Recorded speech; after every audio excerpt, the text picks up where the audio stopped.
The spectacular day for college baseball continues in Durham, North Carolina at the ACC Baseball Championship at Durham Bulls Athletic Park. We're getting ready for pool play.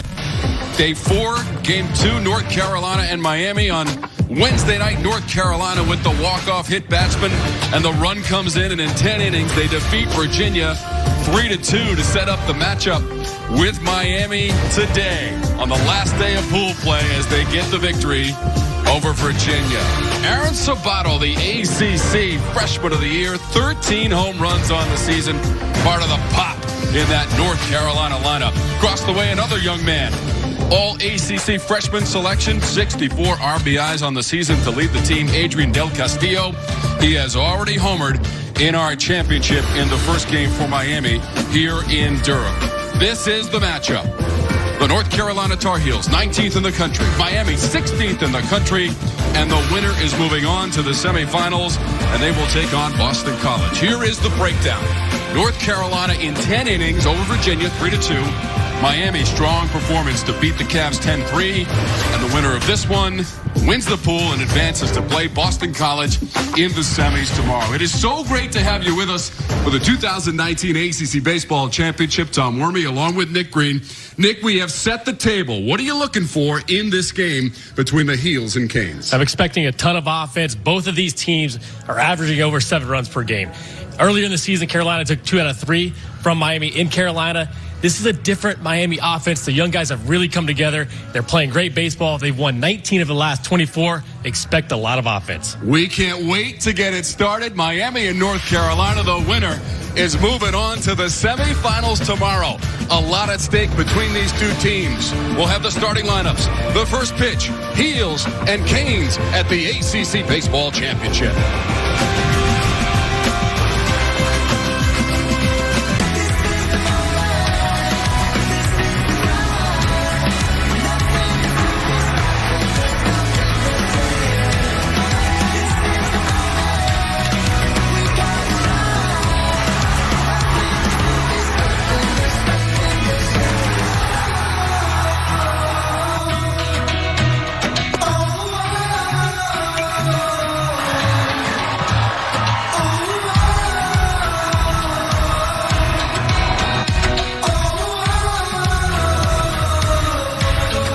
Some of the scenes from our first game of the day with Georgia Tech winning in the bottom of the 9th against Duke to advance to the semis. The winner of this one will do the same. Tar Heels and Hurricanes meeting at the ACC Baseball Championship. Here's the Bojangles championship bracket. And we're going to dive headfirst into Pool D with this game. And the winner will take on Boston College, which secured its spot on Wednesday with a win against Louisville. Georgia Tech with its win in the bottom of the 9th. Tristan English off the wall to drive in the winning run, and they'll take on NC State in that other semi. Here's the Toyota starting batting order for North Carolina. Dylan Harris will lead it off, followed by Michael Bush, first team All-ACC. And then Aaron Sabato batting .337, best on the team, and leads the way with 13 home runs. Danny Soretti, also ACC freshman selection. Freeman McGee, Hesterly, Martorano, and Tesser. And now Mike Fox, the head coach, 21st season as the head man who took him to the College World Series a season ago. 929 wins as the head coach of North Carolina, and that's the most in school history. He's got over 1,400 career wins. And second winningest active coach by percentage, 73%. So that North Carolina lineup will face Evan McKendry on the mound. The 6-2 record and the earned run average at 4.58. Nick Green. He had a big year last year at 14 appearances, 3.52 this year. Struggled a little bit at times. His last start was against Duke on the 17th.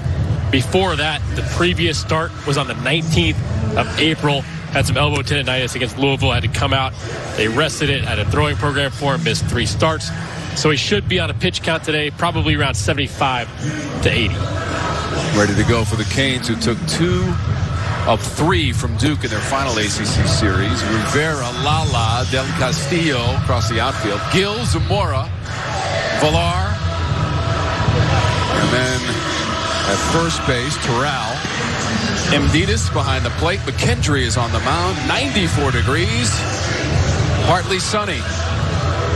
Cotton candy clouds floating by in the Durham sky. Very steamy on the field. Feels close to 100 with that temperature at 94%, the humidity 64%, and some light breezes. Right now here at Durham, North Carolina, that's your weather update as we get ready to roll in Game 2, Day 4 of pool play. And the winner moves on to play Boston College as the champion of Pool D. BC was the winner in Pool A. And to lead it off, Dylan Harris, the junior center fielder for North Carolina, as we get going with the Canes and the Heels. The average at 265 for Dylan Harris.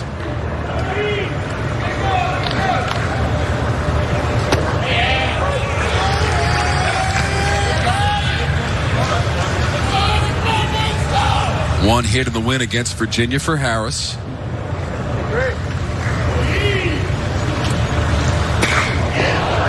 Sent it to center field, moving to his left. Lala. No problem. Hit well by Harris, but the first out of our game. And Evan McKendry's the guy you want on the mound. If you're Miami in this situation, he's got a ton of experience. He's going to attack the strike zone, not going to overpower you. 88 to 91 with a fastball, but has an excellent change. Brings up Michael Bush, the junior, first baseman. His one hit was a triple in that win against Virginia that went to extra innings.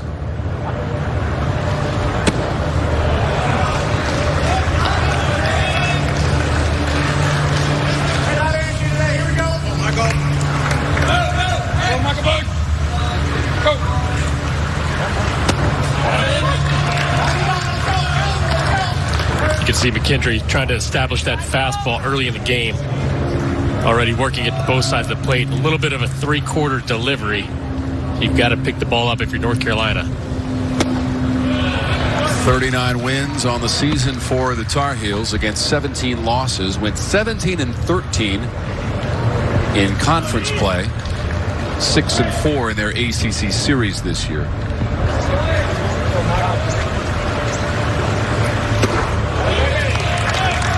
We've seen the Heels at this championship, Nick, 44 times now. They've got an 81-70 record. They've only missed it twice, back in 2010 and 2016. Coach Mike Fox has won this title twice. This to center field. Hit well. Lala to the track, and the ballpark is going to hold it. Michael Bush gave it a ride, but not far enough. Just missed it. 5 fastballs in a row. This one leaked over the middle of the plate. Michael Bush wants that one back.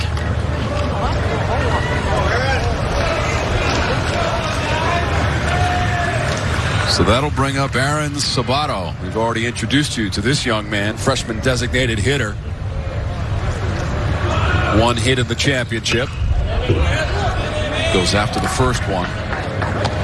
What can you say about the freshman season for this guy, Nick? Recently, on May 16th against NC State, hit for the cycle. First freshman ever under Mike Fox, and he had 5 RBIs in the game. Just so impressive how these young guys are sticking with their approach, sticking with their plan. They have an idea of what they want to do with their swings. It's not just Sabato. It goes up and down rosters of all these teams at this tournament. It's just been really impressive how mature these young kids are.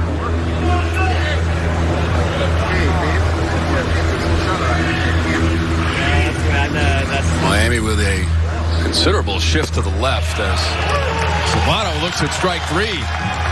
Fielders don't have to make a play because McKendry gets his first strikeout of the game, and it's Sabato. They go down. 1, 2, 3 for the Heels. Top of the first. On to the bottom of the first. And the Miami Bats coming up after North Carolina failed to score on the top of the first. Sunny Durham Bulls Athletic Park, and Toyota brings you the Miami batting order. As Jordan Lala, the freshman, leads it off. Then you go down to Del Castillo, Gill, and Gates, and all 3 of those players batting over 300, and Del Castillo leads the team with 64 driven in. Alex Terral, 58 driven in near the bottom of that lineup. And Ditas and Rivera, the left fielder.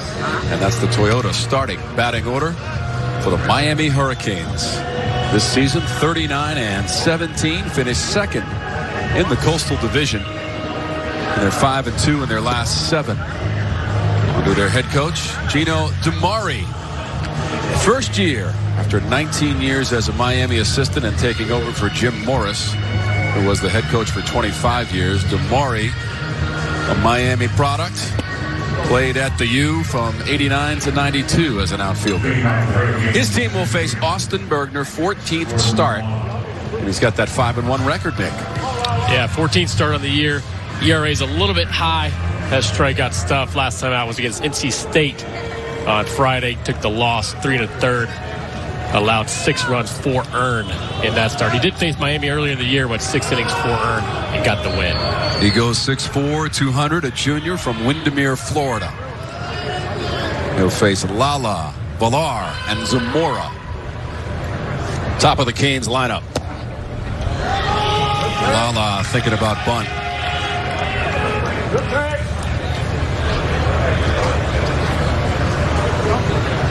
10 runs for the Canes in their win against Virginia. 2 hits in that game and 5 plate appearances for Jordan Lala, and scored twice. Drove in 1. 286 the average on the season now for Jordan Lala.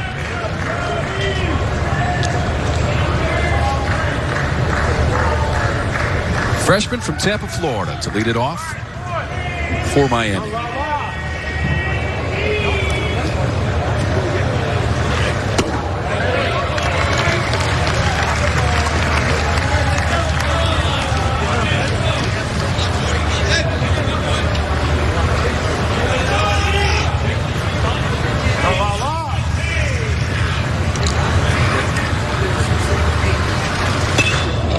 Down the line, it is a fair ball for Lala. Thinking about 2, and it's not going to be a problem. Leadoff double, Jordan Lala. He's the table setter for this Miami club. 9th double of the year. Knows what he wants to do. He wants to go the other way, get on base. Fastball up in the zone. Good job inside outing this ball.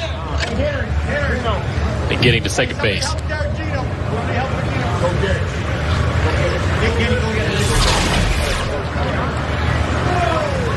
Third hit of the championship, as Nick mentioned, 9th double of the season. And the first time that Miami's been able to get a leadoff hitter aboard in the championship, despite that win 10-3 against Virginia for the Canes. That was the middle game yesterday. Our 4th day of pool play. And the winner of this game goes to the semis tomorrow. Thrilling win for Georgia Tech to advance to the semis against Boston College in the first semi tomorrow. Anthony Villar, freshman second baseman.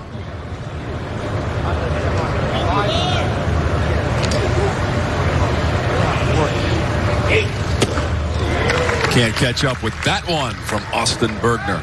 Good fastball. If you're Villar in this situation, you have to shorten up. You've got to hit the ball on the ground to the right side. You want to move Lala to third base with Zamora and Del Castillo coming up next. A heavy shift on the right side.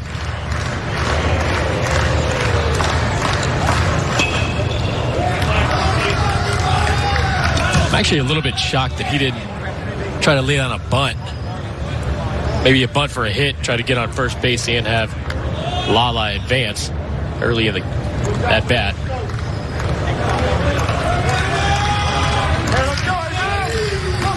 Lala, the runner at second. An 0-2 count to Anthony Villar.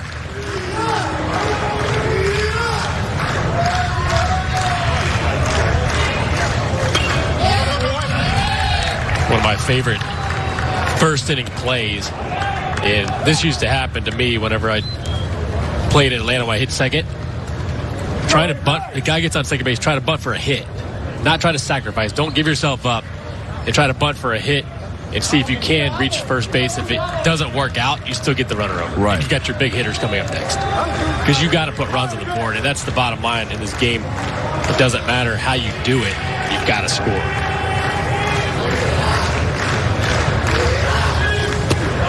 Swing and a miss. Villar, the first strikeout victim of the game for Austin Bergner.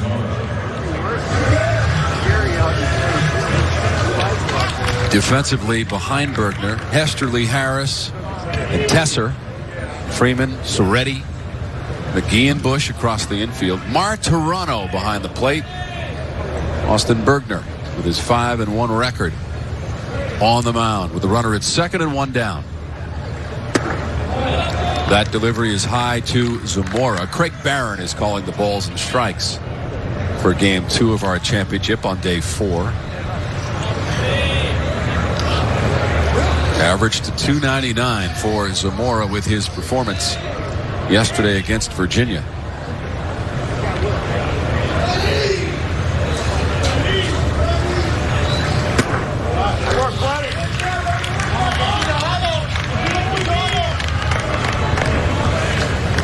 Zamora does such a nice job at the plate. Coming in to the day, 28 walks, 27 strikeouts. He's a guy that puts the ball in play, uses the entire field.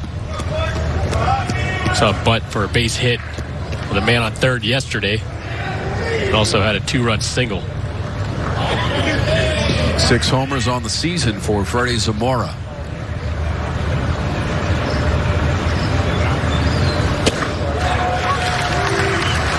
Canes as a team in the regular season hit 73 long balls, third best in the ACC.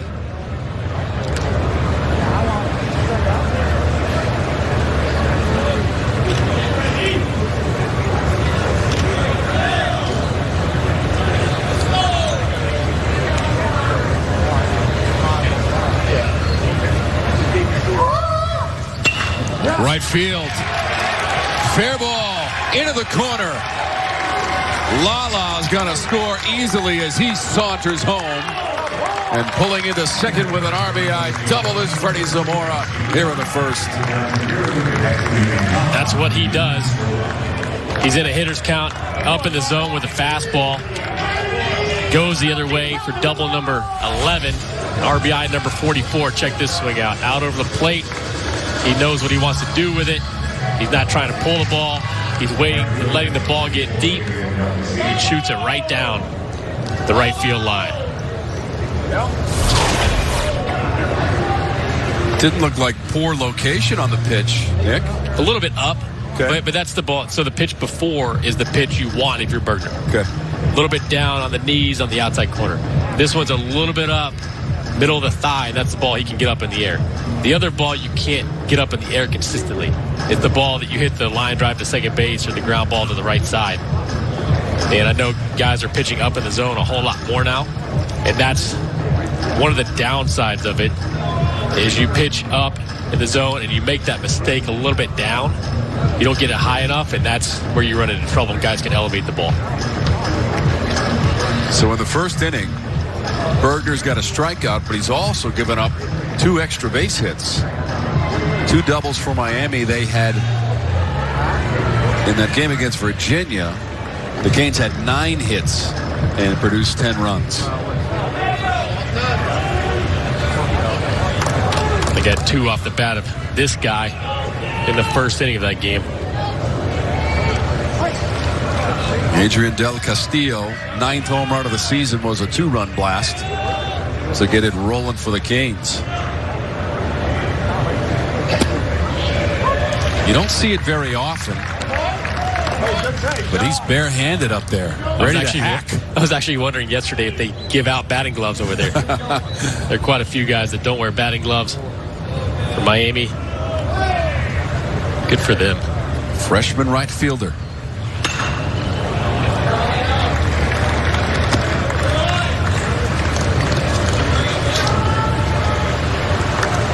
Second team All-ACC, part of the all-freshman team in the ACC.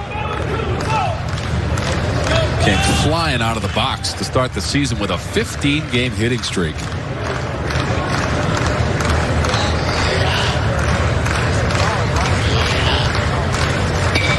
Down the line, fair ball. Off the barrier. It's going to score a run. Zamora comes in. Del Castillo, the third double of the inning for Miami. 2-0 Canes.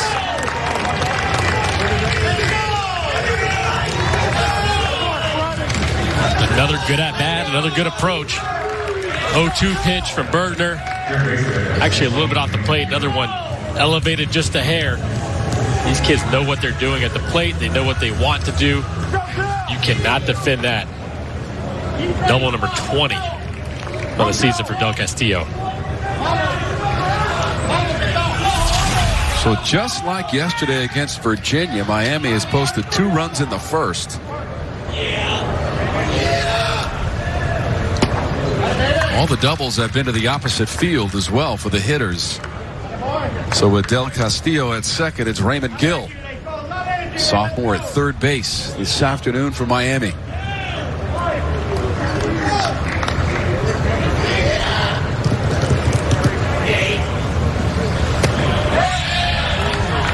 And those 65 RBIs lead the team for Del Castillo. How impressive is that as a freshman to put up the numbers he's put up? And the fact of the matter is, it's not just him. This roster's full of underclassmen, and they're all contributing.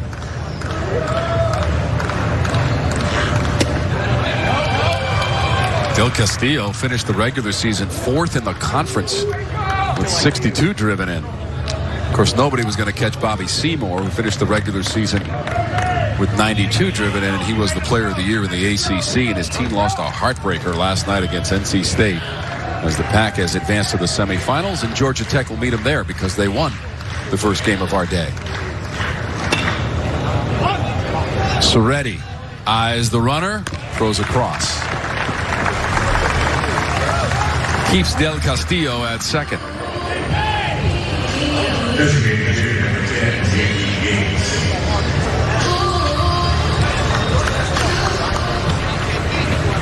Two out, 2 in. Runner at second, and Del Castillo.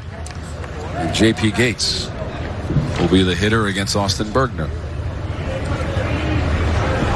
J.P. Gates is a good story as well in this club. He was expected to be a pitcher.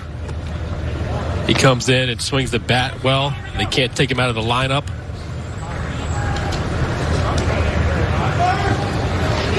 They have 4 freshmen in the lineup, 5 sophomores today. Gates is a freshman from Brooksville, Florida. 6'1" and 210 pounds, and he takes a hack at that one and fouls it back into the screen.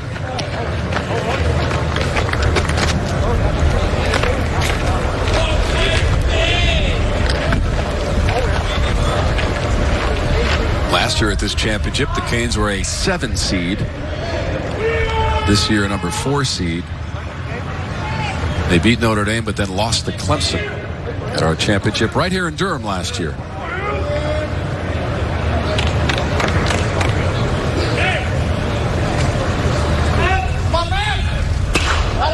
Left field. Single Gates. Here comes the runner, Del Castillo. There will be no play. 3-0 Miami.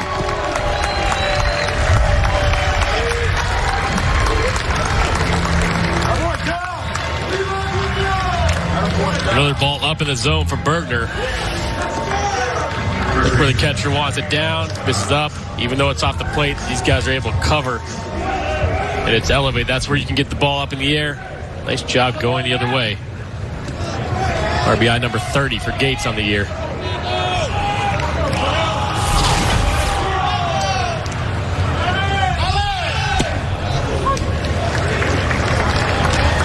Strike to Alex Terrell.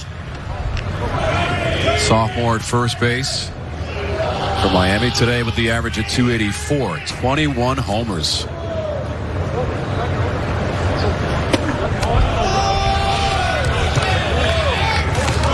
Terrell homered in the first game of that season-ending series against Duke. That was in Coral Gables. In fact, he homered twice in a 4-3 victory against the Blue Devils.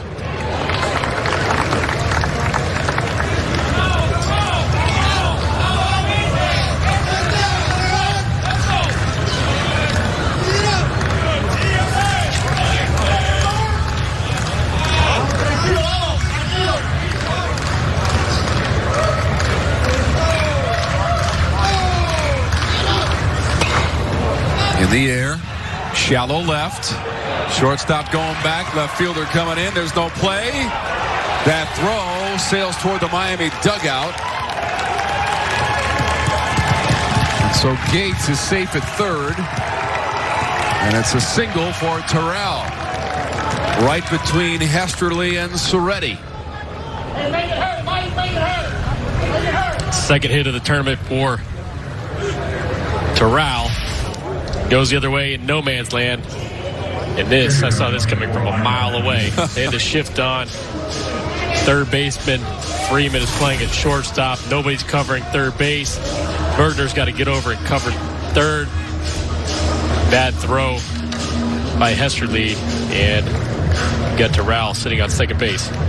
So an error charge to Hesterly on the throw to allow Terrell to move up to second.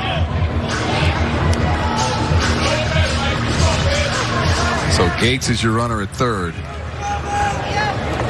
5 hits in the game for Miami, and each hitter has taken it to the opposite field. 3 doubles, 2 singles. An activity for North Carolina. That is number 44, Austin Love, the right-handed freshman from Salisbury, North Carolina. 8th hitter of the inning is Michael Amditis. Sophomore catcher lays off.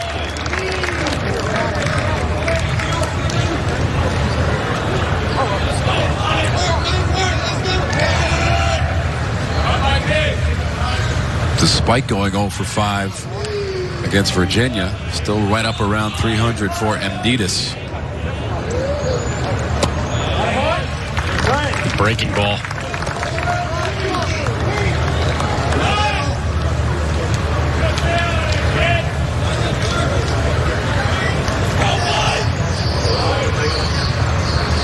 Runners at second and third, 2 down, 3 in. Bottom of the first.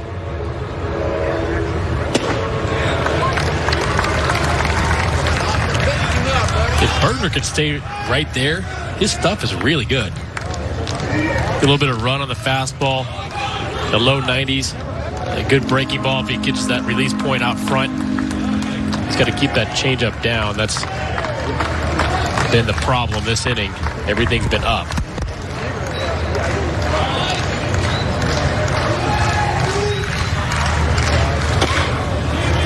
Just a little tapper rolling down the line and foul. Off the bat of Amditis.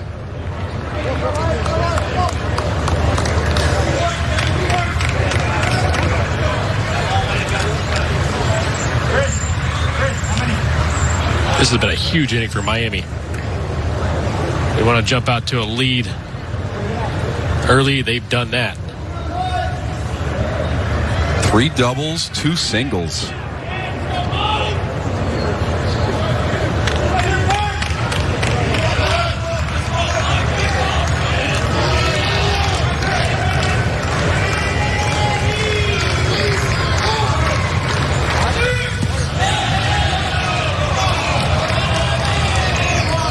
Derek Malika says the hitter did not go. In the process, Brandon Martirano made a great play to block that ball. Good block, keeping it in front.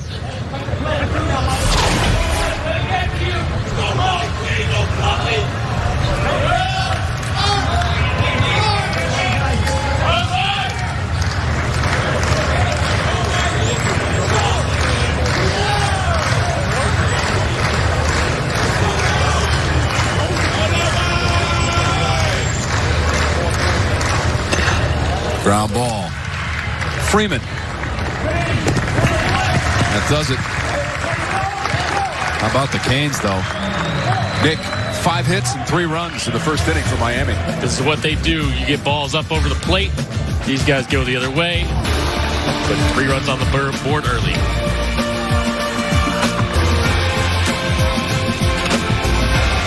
The second. And the freshman shortstop, Danny Soretti, will lead off the second for the Tar Heels, who went down 1-2-3 in the first. But he's part of a group of young men who've been impressive at our championship, wearing North Carolina colors. and the colors of Miami as well. And how many times do you see two freshmen for Carolina hitting 3-4 like Sabato and Soretti? These guys are outstanding. Sabato's had a tremendous year. 13 homers, 54 RBIs. Both lead the team. Soretti's got 2 hits already in the tournament. And look at Zamora and Del Castillo. Zamora is not your typical number 3 hitter. I'll tell you what, this kid can play. He does everything right. And Del Castillo, what a season he's had. Both of those guys with doubles in the first inning for Miami. And so here's Danny Soretti, freshman at short for Carolina. All freshman team selection in the ACC.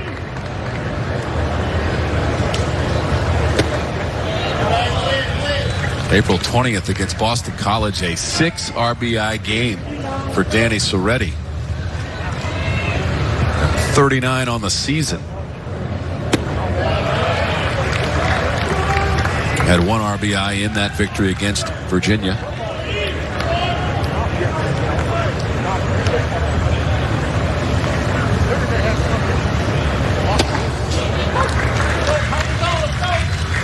Kind of a strange ending to that game against Virginia in the bottom of the 10th. Caleb Roberts, who was a pinch hitter, was hit by the pitch. And Angel Zarate was a pinch runner who came in with the winning run. Backhanded Villar over to Terrell. He had the shift on. Freddie Zamora, nice play to his right. Talk about his hitting, but his defense is great too, and he does everything right. Strong arm. Good job. Nice play. Miami with that shift, and Zamora was well positioned. Wormy, you know the shifts on every single hitter, right? Villar was out in right field somewhere. Every single hitter they got it on again today. Or again this at bat. We did see it quite a lot in our first game as well. It is amazing. And here it is again. So Villar has moved over to the left side of second base as we look at it from behind the plate. And Zamora in deep short on the edge of the grass. Raymond Gill is the third baseman, and all by his lonesome over there on the right is Alex Terrell. Up and in to Ike Freeman. I honestly don't know what I would have done as a hitter if I had to hit against the shift. I could hit the ball to the right side, but I don't know if I could hit it on demand. And it's got to mess with you in the head a little bit, knowing that you have so much room on the right side. And all you have to do is inside out it and punch it that way, and you've got a base hit.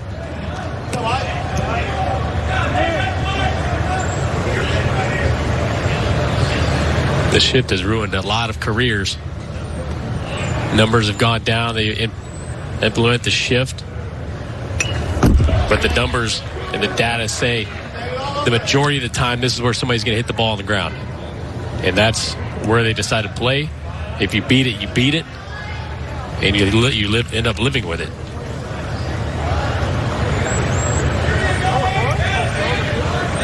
I had this discussion with Paul Bird in the first game, Nick Crane, about whether that positioning shift should be eliminated from the game. What were his thoughts? He was indifferent, non-committal, but thought that if that's the way you want to play, you should be able to put anybody anywhere on the field you want. I agree. In some regards. Ike Freeman draws a walk, and he is the first base runner of the game for North Carolina.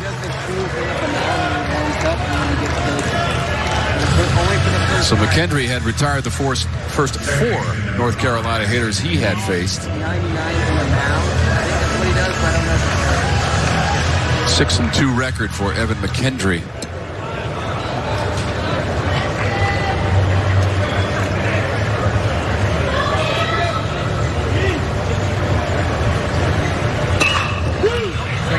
Could be 2.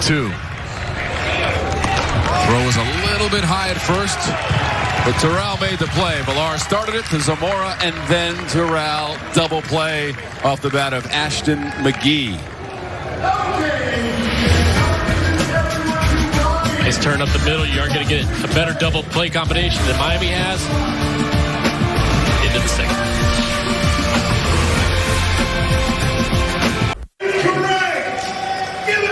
Bottom of the second, and the Canes have a 3-0 lead against the Tar Heels. Winners on to the semis tomorrow. Time to welcome in the third member of our broadcast team. It's Lindsay Rowley. Thanks so much, Tom. Well, UNC's Dallas Tesser comes from California, and apparently out west, when a player gets hit by a pitch, it is called a dose. So when he arrived in UNC Chapel Hill, a lot of the players were wondering why every time a player got hit, he was yelling that word out. So they decided to make a dose board. Now, there is a scoring system for the dose board. For example, players get more points depending on how fast the pitch is that they got hit by, and whoever is leading the dose board at any particular time, you're awarded the dose belt that you have until someone surpasses you. On the dose belt, it's really cool. There's actually pictures of major league players that are getting hit by pitches. So it's definitely a source of pride for the Tar Heels. Dose, let's ride for Carolina. That was a lot of information. Thank you, Lindsay. Tesser out in the field for the Tar Heels. Dose. The team's only been hit 59 times. Gabe Rivera couldn't hold up. Top 20 matchup. Middle game of 3. Nick's going to stick around for the night game, scheduled for 7 Eastern with West Durham, Florida State, and NC State. Once again, Rivera is fooled. Strikeout, Bergner, number 2. He's gone to the breaking ball. Looks like a fastball out of the hand. It's Rivera chasing. You see that looking like it's going to be a fastball on the outside part of the plate. Great tight spin. Good block, too, by Martirano. Top of the order, and Jordan Lala who led off the Miami half of the first with a double, and he scored on a Zamora double. Lala took it to left. 93 on the gun from Bergner. He's got a big arm. If he could stay down in the strike zone consistently, it makes everything better off speed as well.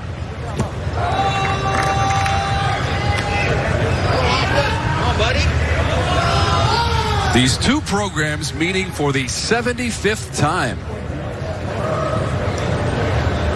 Long history between the teams.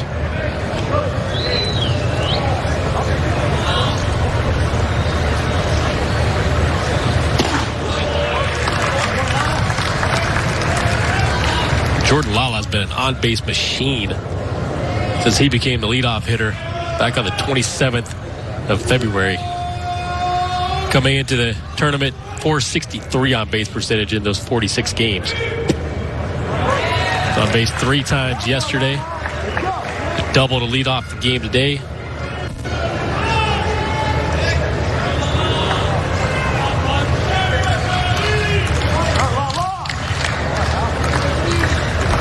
Shift is on against Lala. Swung around to the right of the infield.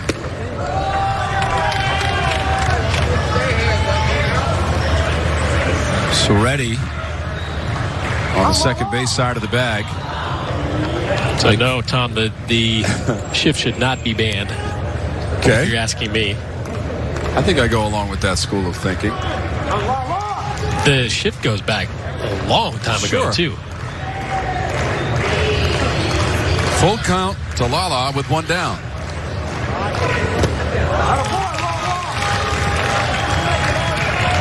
Gets on base again, Nick. That breaking ball, 3-2, probably should have gone fastball. You don't want Lala on base. If you're Carolina, he's 27 of 32 stolen bases. It makes things happen once he gets on base. Did you know that, and I can't remember the exact date, Stan Musial had a 4-man outfield shift put on him way back in the day. Did you know that? I've heard some legend about that against Stan the Man. And how long ago was that he played? Many years ago. As I like to say, Nick, back in the day. That would be back in the day. Back in the day.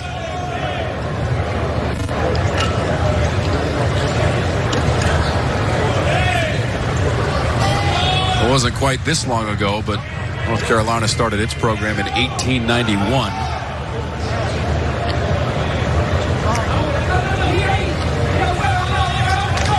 Nick told you Lala is a threat to steal, with 27 stolen on the season.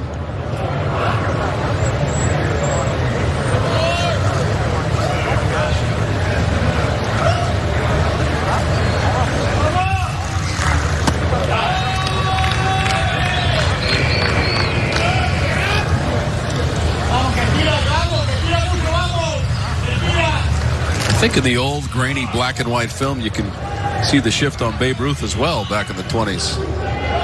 He hit it on the ground at the 30s. right side. He got it up in the air. It was a homer. So it didn't matter where you played. Right. Babe Ruth went deep 714 times in his career. Is that a lot? He was a great pitcher, too. Good for a long time until Great Hammer pitcher. and Hank went deep for 715. Yes, he was a great pitcher.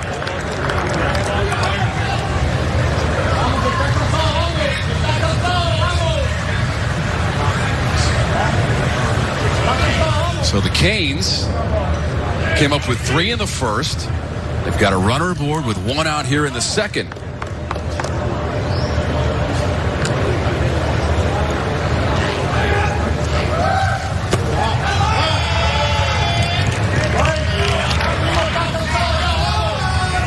Good at bat by Villar. Berger's lost that command. He looked great against Rivera. Walks Lala. Now he's behind 3-1 against Villar.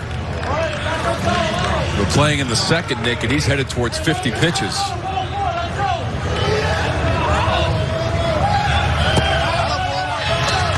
Runner was on the move, didn't matter. 2 straight walks by Bergner.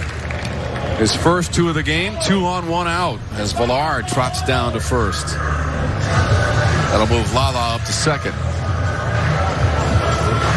Wait, 3-1 changeup, too. It's interesting. He doesn't have command of the fastball, hoping something off speed would get his arm slot back.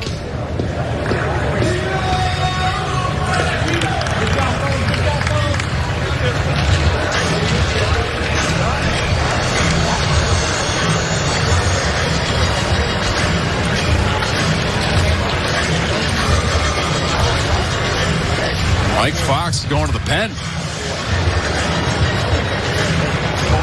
So Austin Bergner, the starter, will not get out of the second. We will detail the North Carolina pitching change when we come back.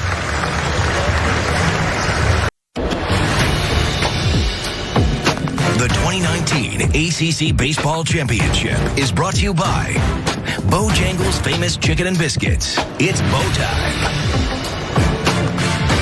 Some of the scenery around the city of Durham celebrating its 150th year of incorporation back in April of 1869. And this city providing the backdrop for the ACC Baseball Championship. And in the second inning, North Carolina's going to its bullpen with a little bit of love from Austin Love. 32nd game of the year, 6-4 record. Opponents are hitting .241 against him. He last pitched on Saturday against NC State. 4 innings, 1 run, none earned. That tied a season high for innings pitched. That tied it back on March 15th against Miami, where he went 4 shutout. 2 appearances against Miami, 5 innings, 1 hit, no runs.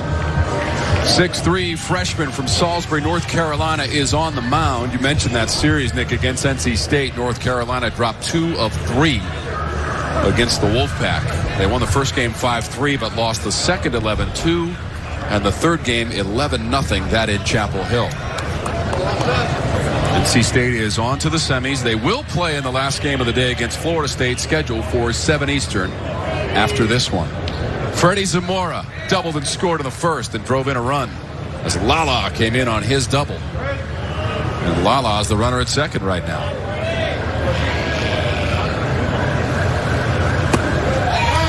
Snap throw down. Runner takes off.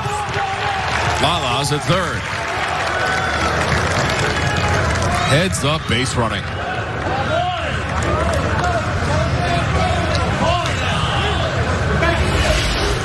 They are not happy. Check out Lala. Great read. Good secondary lead. You've got no shot of throwing him at third base. Credited with his 28th stolen base of the season for Jordan Lala. That is an interesting move with a speedy guy at second base to throw behind the guy at first.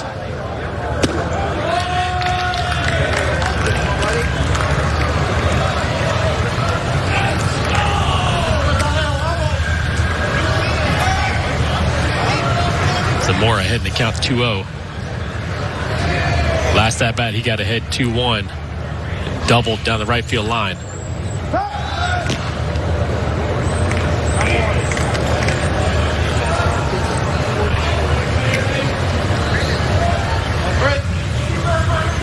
Zamora had one of 3 doubles in the first inning for Miami.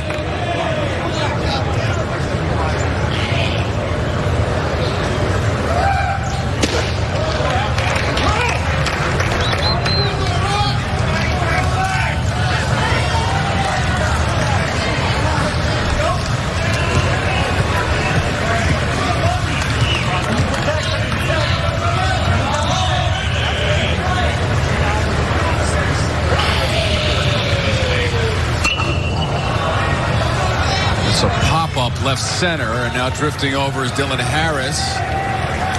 He's got it. Lala tags and has scored for the second time in the game. Sacrifice fly from Freddie Zamora for his second RBI of the game. 3-0 count. When you have a hitter that's patient like Zamora, understands the strike zone, you can do this. Gets an elevated fastball and gets the job done. And remember, Lala stole third on the throw down to first by Martirano, and now he's in on the sacrifice fly. And it changes the approach from Zamora. He could have bunted to get the guys over. He didn't have to. He just needed the ball up in the air. He got the job done.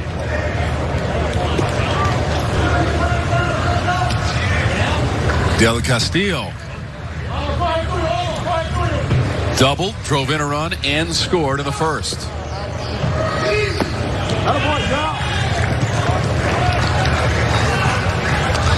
Talking about the history of these programs. Told you that North Carolina's program goes back to the late 1800s. Miami started its program back in 1940, about the time that Stan Musial was breaking into the major leagues. And they were pulling that crazy shift in the outfield on Stan the Man, wearing the colors of the St. Louis Cardinals. This up the middle and through. And it was the shortstop Soretti who tried to range behind the bag because they had the shift on, obviously, for Del Castillo. Didn't stop him from singling up the middle. And this is where you live and die with the shift. They're shaded on the second base side. This ball's just on the shortstop side. Back up the middle.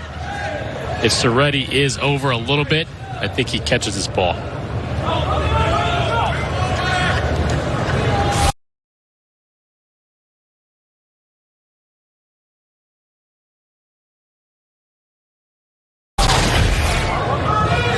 I played with a couple guys, pitchers,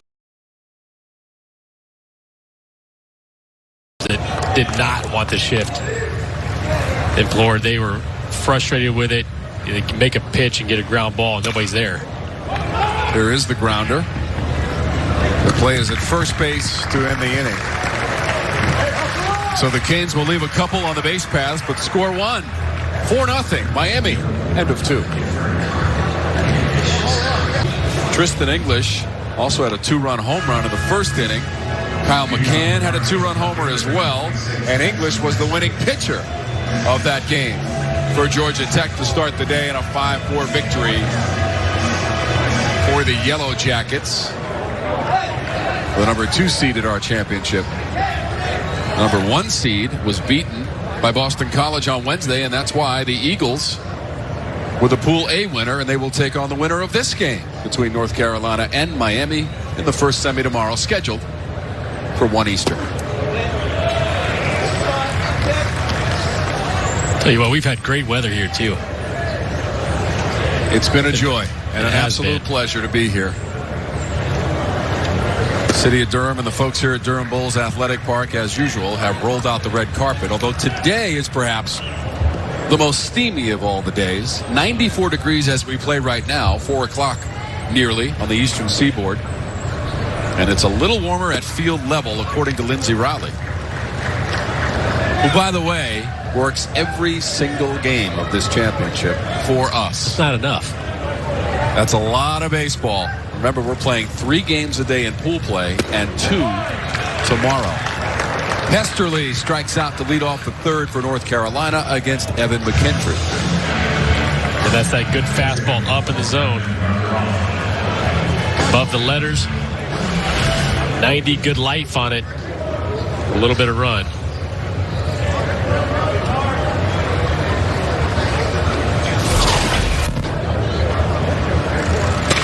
Martorano, center field. Lala.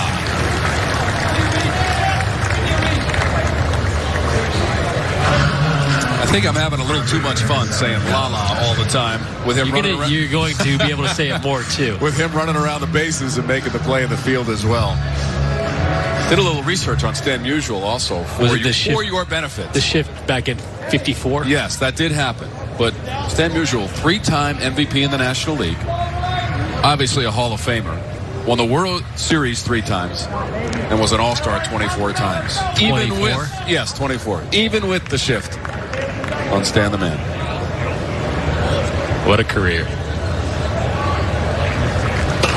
Passed away in 2013. Only guy on the right side of the field in the infield. Terrell, 7 pitches in the inning for Evan McKendry. Canes are coming up with a 4-0 lead. Bottom of the third. And we take a look at the original Durham Athletic Park. Georgia Tech got a little workout in this morning. And if it looks familiar to you, a lot of the movie was filmed right there. Bull Durham. 31 years ago, the release of that movie. Last year we celebrated it here at the park. And the bull was angry, my friends. Especially in that first game for Georgia Tech as they went deep twice. He's been blowing smoke quite a few times in this tournament. How long have you been waiting to say? Oh, you talking about me or the bull? Well, you always do. Okay. So. All right. Here's J.P. Gates.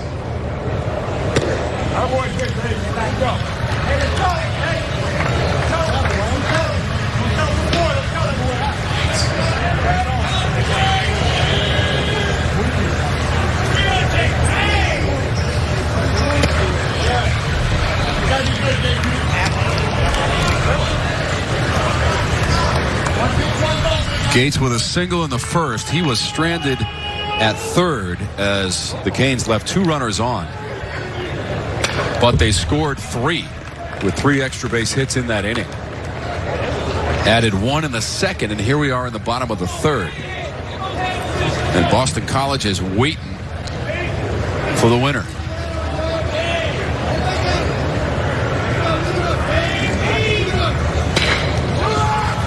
Backhanded play. Bush. Love was covering.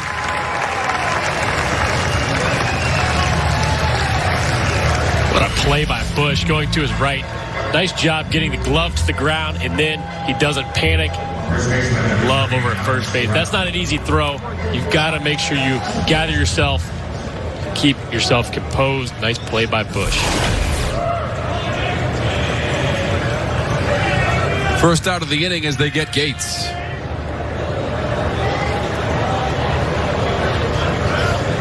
So with Terrell up, he singled in the first. The shift is certainly on. Check this out. Massive shift. I think the diamond is tilting to the right with all those players over there. Fouled off to the left side. You know, people ask me all the time, in this situation, why can't a guy just give himself up and hit the ball over there. It's a little bit more difficult than you think, even though I feel like guys should try to make that adjustment so this doesn't happen. He might be trying. The easiest thing to do is bunt it, put it on the barrel. But if you don't practice the bunt and don't know how to set up properly, it's hard to do. So then they're wasting a strike because they don't know how to bunt. Even though it doesn't have to be perfect, you could literally barrel it and get a double by hitting it to the left side, just on a bunt. This deep to right. Forget about it. Is why they don't do it. Shift or not. Alex Terrell.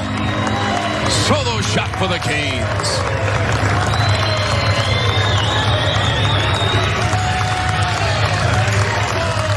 Home run number 22 on the year for Terrell.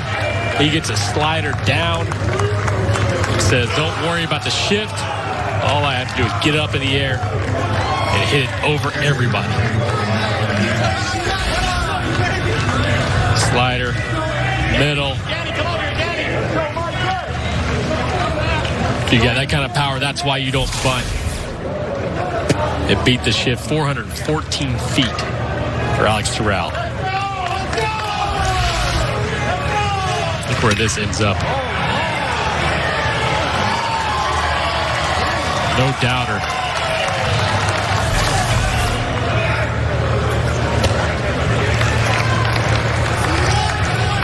Michael Amditis is the hitter for Miami.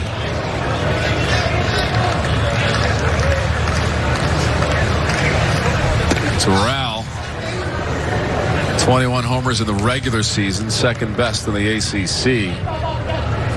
And he really started going on a tear in his last 10 games, where he hit 4 home runs and drove in 13. Grounder, Amditis. Soretti over to Bush.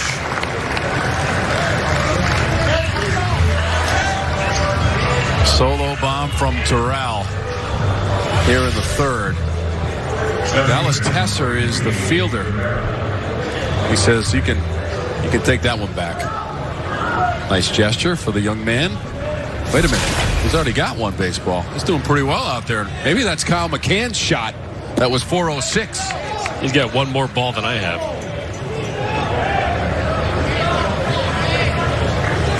Official ACC championship baseball. You know this is going home with me, right? Goodness. Paul Bird left it. He's not getting it back. Did you see the demonstrations that Paul absolutely. Bird was doing with the baseball? I mean, he was throwing some numbers at me. Atmospheric interaction with the seams. He's tucking his thumb underneath. That's the hardest thing, and he knows what he's doing. Gosh. Knows how to create spin. He busted out a scouting report from the mid-2000s on Carl Crawford. I think he said Carl Crawford. I think that was from 2009 when I played with him at Boston. Swing and a miss from Rivera. That'll do it. Second strikeout for Gabe Rivera. But how about Alex Terrell putting a jolt into that baseball? And this official championship baseball is not coming back in play today. 5-0 Miami. We're done with 3.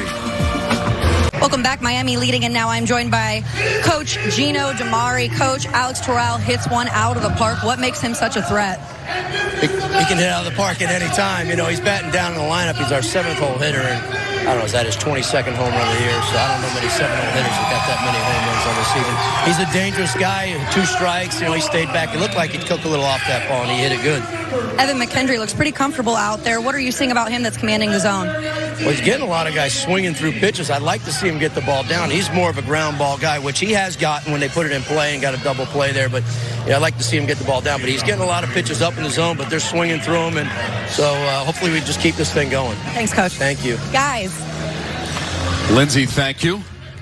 Coach DiMare in his first year, but quite familiar with the Miami program. As an accomplished player in the late 80s, early 90s as an outfielder, career batting average .290 in 243 games played in a Miami uniform for Coach DiMare.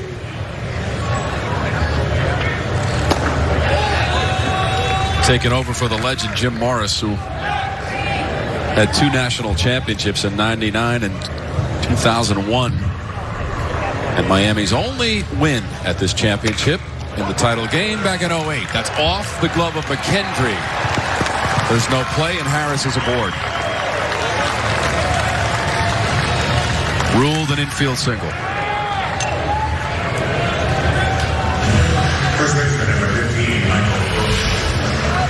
Back up the middle. Good try by Freddie Zamora at shortstop.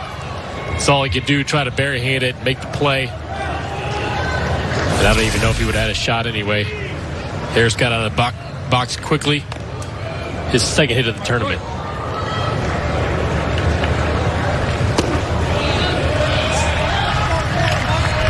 First hit of the game for the Heels.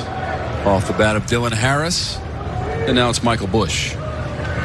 Fly ball to left field. This is also to left field on a line and right at Gabe Rivera. First out of the inning.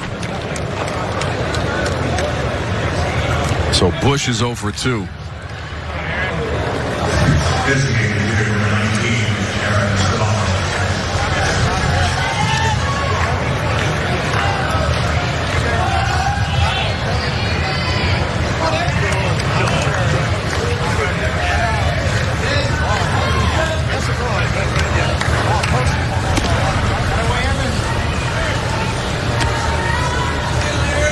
The winner of this game will have a chance at that trophy, an ACC baseball championship.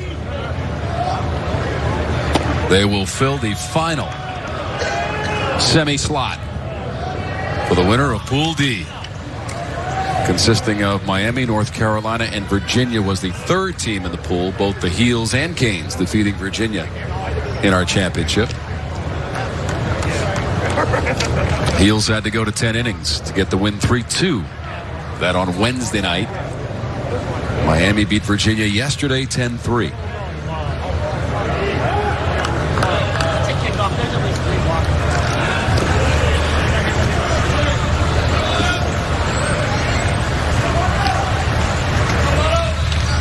Five stolen bases on the season and 6 chances for Harris, who's just a bit shaken up there on that toss over. He's going to try to walk it off.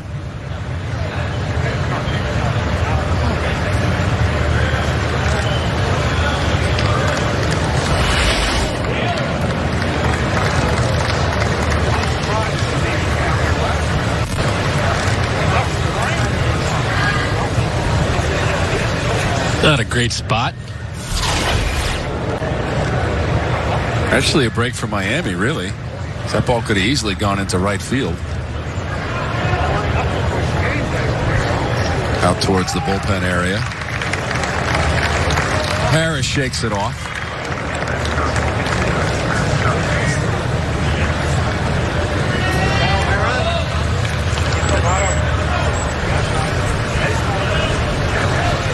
One on, one out. 0-1 count to Aaron Sabato, freshman designated hitter. That's that good two-seam action that Gino DeMari is talking about with Evan McKendry. If he can keep that ball down with that little bit of late action on it, that's where he gets those ground balls.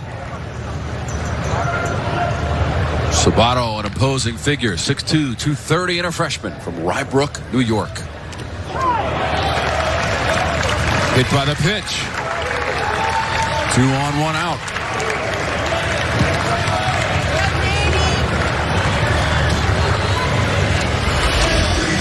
Breaking ball that he lost. Ran right in on the back thigh of Sabato.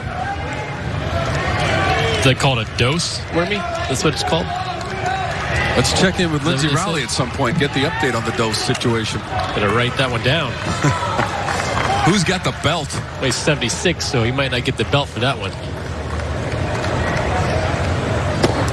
Lindsey, what's up with the dose now? Yeah, those are points. And I like I said, they have to decide on, how fast the pitch was. That depends on how many points they get to go towards being able to, have that belt at that particular time. But he's definitely on the board. It doesn't really count, though. It was only 76. Oh, that still counts. Come on. I don't want to jump in front of a 76-mile-per-hour pitch. Right through the shift.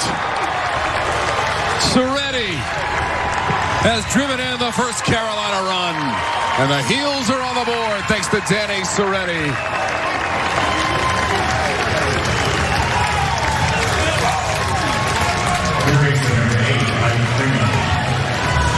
Dylan Harris came in to score. Sabato has moved up to third base.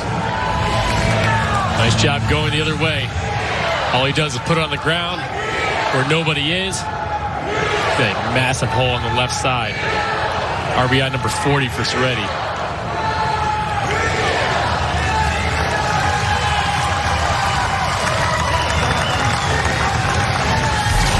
Hitters 2 through 5, and that includes Soretti. Massive production, all with 40 or more driven in after Soretti singles, and Harris comes in.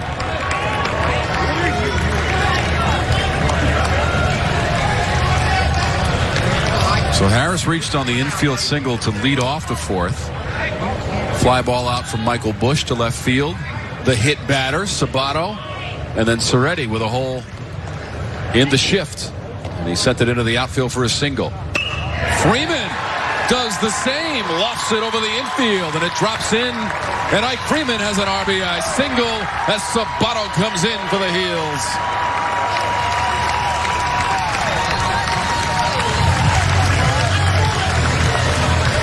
That hit by pitch looms big. Nice job by Ike Freeman staying with this backup breaking ball. Keeps the hands inside. Doesn't get a lot of barrel on there. Catches off the end. Does just enough to get it over the head of Freddie Zamora. Put another run on the board.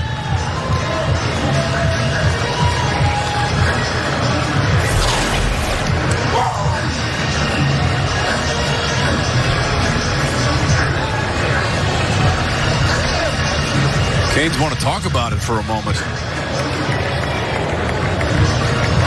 Pitching coach is J.D. Arteaga, who also played at Miami. And you know the most frustrating part about that for Miami, Sabato was with 2 strikes. The hit by pitch was at 2 strikes. He was ahead in the count. He had a chance to bury one. He couldn't do it. He ends up scoring.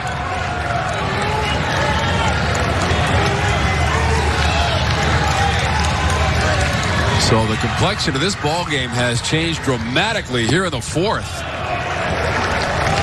Started innocently enough with the infield single, a fly ball out to left, and a hit batter. But then singles by Soretti and Freeman in succession, and here's Ashton McGee. A lot of Carolina fans in the stands today, too, backing their team up. Adidas able to block that one. Adidas has done a nice job behind the plate.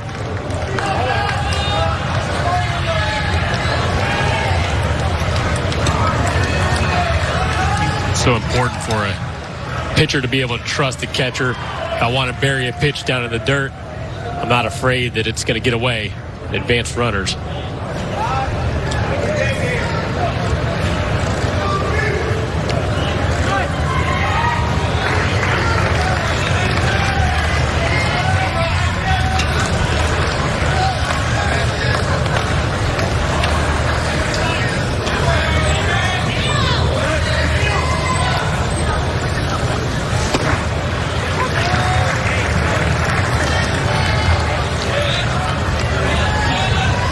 Three singles in the inning off of Evan McKendry, the first 3 hits of the game for North Carolina. Producing 2 runs, RBI singles from Soretti and Freeman. McGee hit into a double play that ended the second for North Carolina.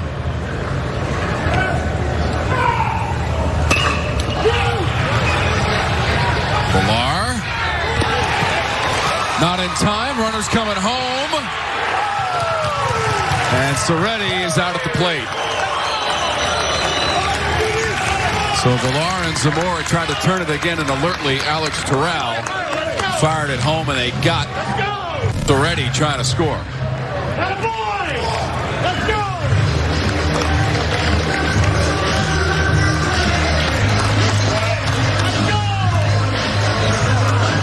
What a heads-up play by Terrell.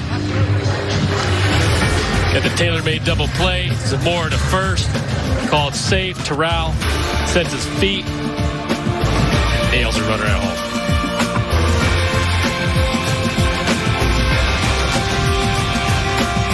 North Carolina puts up a couple of runs in the inning. They got 2. And as we check in with Lindsey Rowley on the field. Coach, your team gets on the board there in the 4th. What did you like about your team at the plate that got some production? Well, we need to respond right there. We got the leadoff man on and strung a couple hits together. Austin Love back on the mound. What are you talking to him about? Well, got to keep them off balance. First pitch strikes here would help. They're on the offense right now, so we got to throw a first pitch strike here and go from there. Use his changeup. Thanks, Coach. Thank you. Guys. Mike Fox, 21st year. Most wins in school history. March 1st against UMass Lowell in Chapel Hill. Second game of a doubleheader. He got win number 900 as the North Carolina head coach. And this year the Heels have won 39 games. Number 5 seed at our championship. Playing in the bottom of the 4th, Jordan Lala, leadoff hitter in the lineup for Miami to lead it off in this inning against Austin Love, who came in the 2nd. Left a runner aboard in the 2nd, but then in the 3rd gave up a home run to Alex Terrell. 416-foot blast. No problem with Lala. That's that good changeup that Mike Fox is talking about. You've got to set it up. You have to get ahead in the count in order to use this. Arm speed. Great pitch.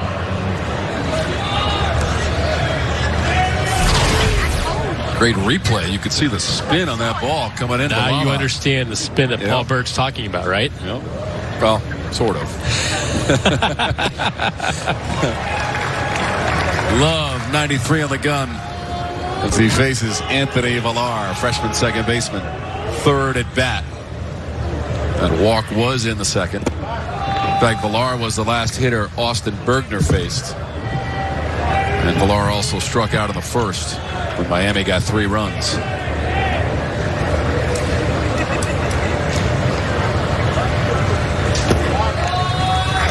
This is the title game of Pool D, North Carolina and Miami.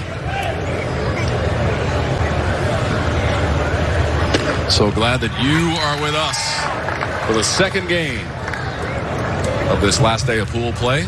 Tom Wormy, along with former Major Leaguer Nick Green. Lindsey Rowley is here for every game. Nick and Wes Durham will take you through the final game of the day, scheduled for 7 Eastern, Florida State and NC State, although the Pack earned their way to the semifinals with their victory last night against Wake Forest. And we had Paul Bird with us as well. And it was a pleasure to have Paul in the broadcast booth. Had a lot of funny stories to tell us and some great insights.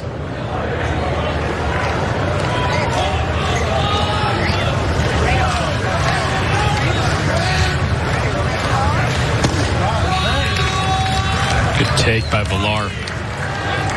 That's that nasty changeup with 2 strikes.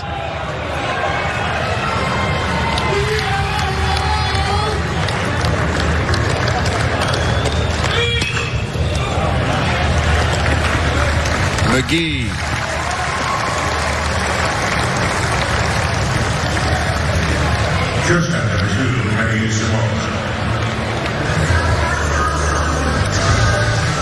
So Love has settled down since giving up the home run to Terrell.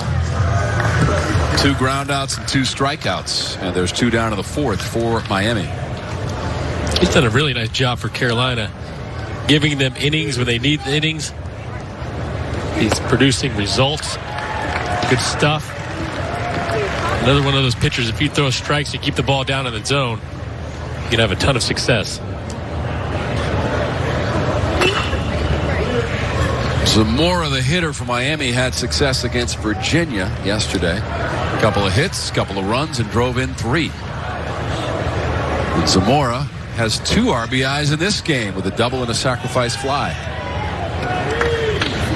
He also scored in the first.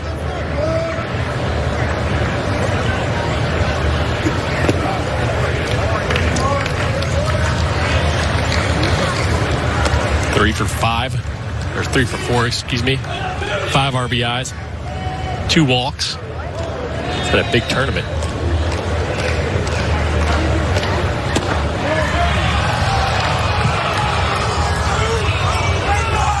Craig Barron says ball 2.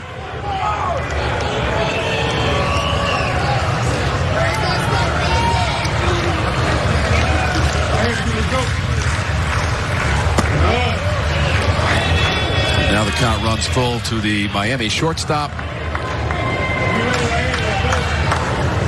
Freddie Zamora.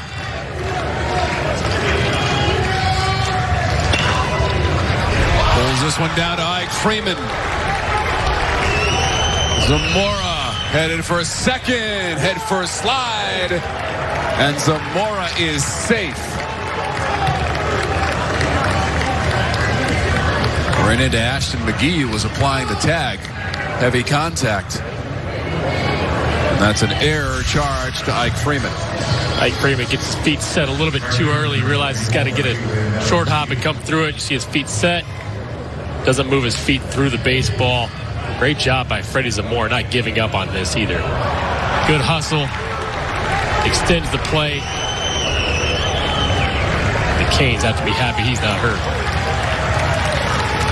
Yeah, ran into Ashton McGee, who was covering the base and applying the tag, and Zamora appears to be okay.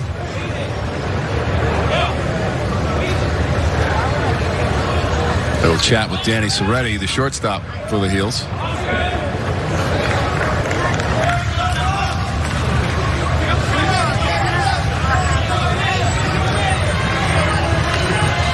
So a 2-out base runner in scoring position. And Adrian Del Castillo, freshman right fielder.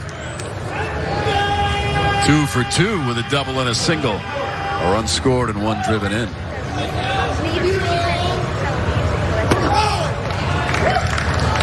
How about the pitches these guys are laying off of? A lot of good pitches, and quality pitches, and easy takes. They're seeing the ball well out of the hand, know what they want to do.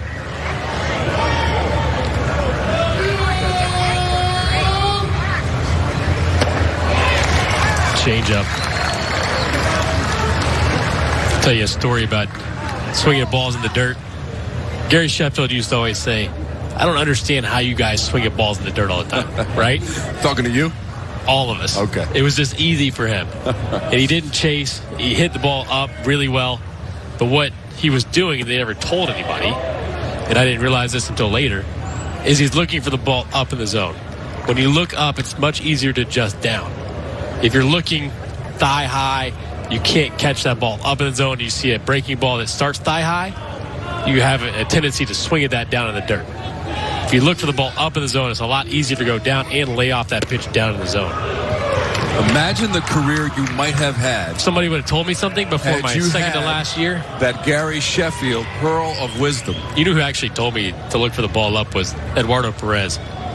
When he was my hitting coach, but I played with him, and he didn't tell me that when I played with him. Sure. Of course. Not to say that you didn't have a great career, Nick. It was okay. The career for Nick Green through the minors in particular made a stop right here in Durham for about a week. You don't have the numbers anymore? But 10 games? I got it committed. 10 games, home run. 10 games. The anniversary was today. 2 RBIs. Then I got sold. To the Yankees. You and Babe Ruth. Second Babe Ruth mentioned in the game. Full count. Del Castillo walks on base for the 3rd time. And that error by Freeman still hanging over the heads of the Heels. Came with 2 out and allowed Zamora to get the second. And now Del Castillo is at first with the walk.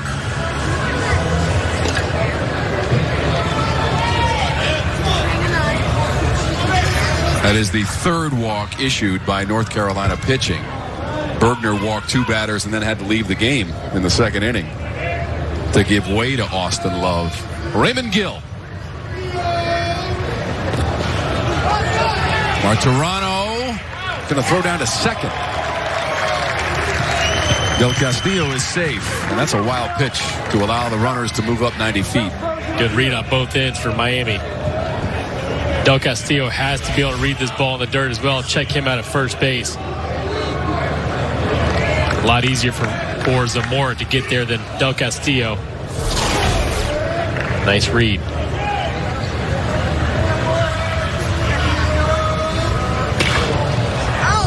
Gill is 0 for 2, couple of ground outs. To Soretti at short, McGee at second. When I say that, I'm just talking about their position because we've seen this shift. And the position players are swung over to the left.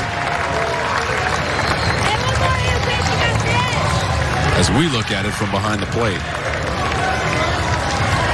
They've shifted McGee back over. More straight up. Here he goes. A little bit back to the shortstop side. Love gets out of it.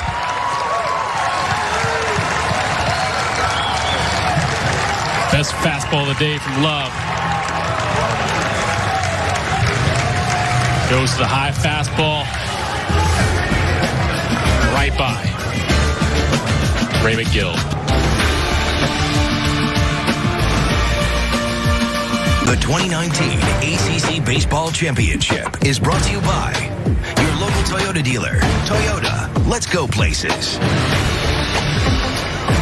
So many culinary options here at Durham Bulls Athletic Park, but this might be one of the more popular ones. Get yourself a mini donut and all the other things available. Some peanuts. Well, you're at a ballpark, so that's a given. I know there's popcorn because I had some over here in the media catering area. Top of the 5th. Here at Durham Bulls Athletic Park. That's a pop-up into foul ground off the bat of Hesterly. Right in front of his own dugout. Raymond Gill makes the play.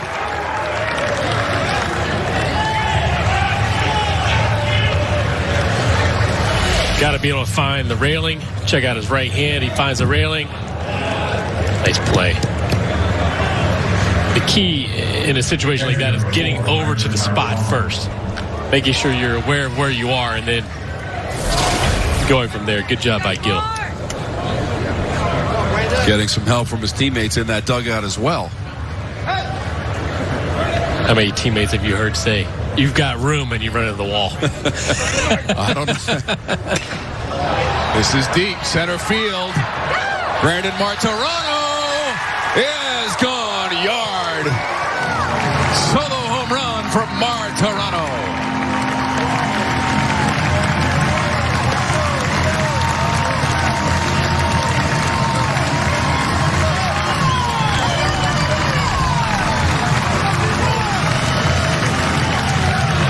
Look at the excitement. 6th home run of the year for Martirano, 36th RBI. First pitch fastball. Dead center field. Beautiful swing, 416 feet. Lala runs out of room.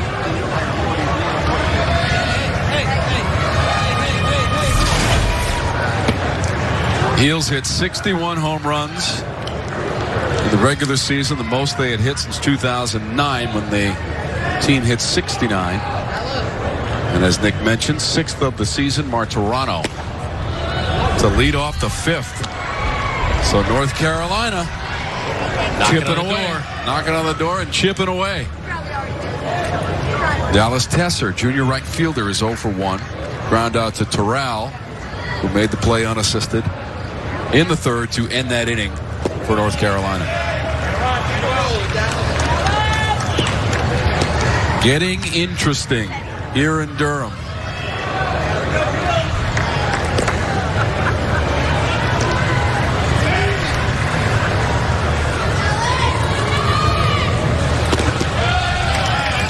So after that home run by Martorano, you've got activity in the bullpen.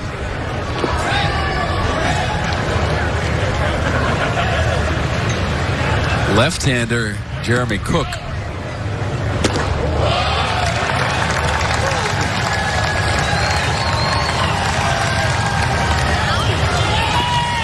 Full count now to Tesser.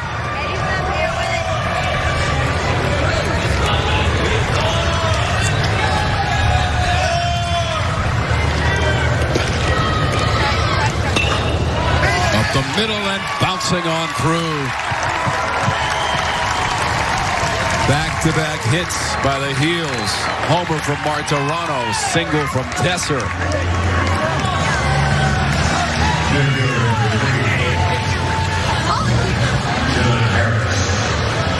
Nice job by Tesser staying back up the middle. His second hit of the tournament. Carolina sitting in a good spot. I'm a Duke fan.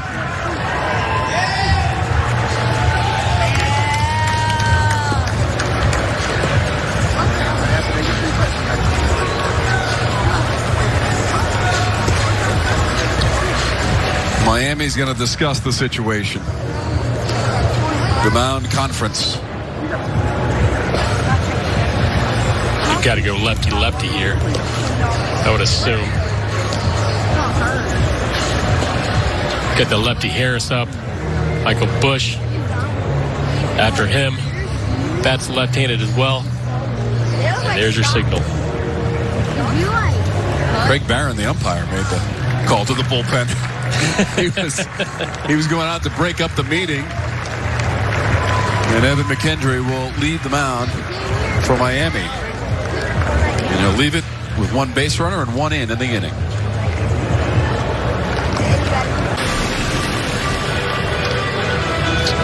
Back at Durham Bulls Athletic Park. 5-3 Miami. The top of the fifth. Jeremy Cook on in relief of Evan McKendry, the sophomore left-hander. 10 2/3, 13 games. He's been used as a 1 or 2 batter guy multiple times this year. Last time out was against Duke. He went a third of an inning. The previous outing before that, a third of an inning against Wake. 4.22 ERA, 8 walks in those 10 2/3, only 3 strikeouts.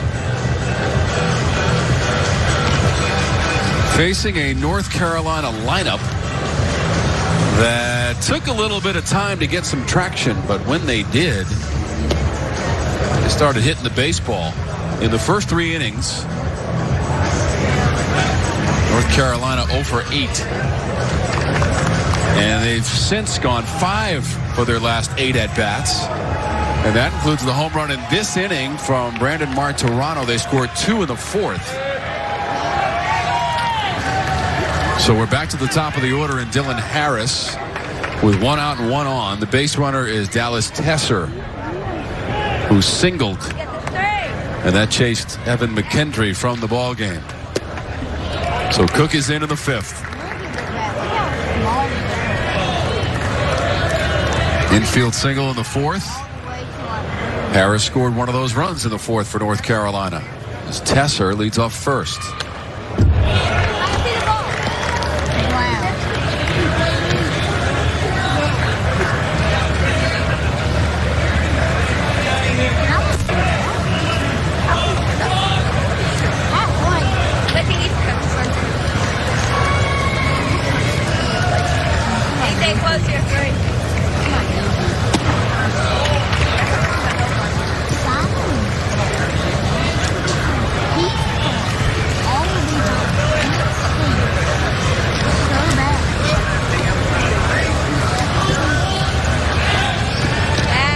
That home run by Martorano, the first of the championship for North Carolina, which defeated Virginia in its first game 3-2. And that was Wednesday night.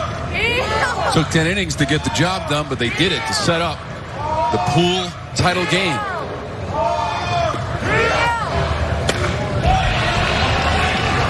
Interesting how these 2 games that we've had to start the day lined up as the de facto pool title games.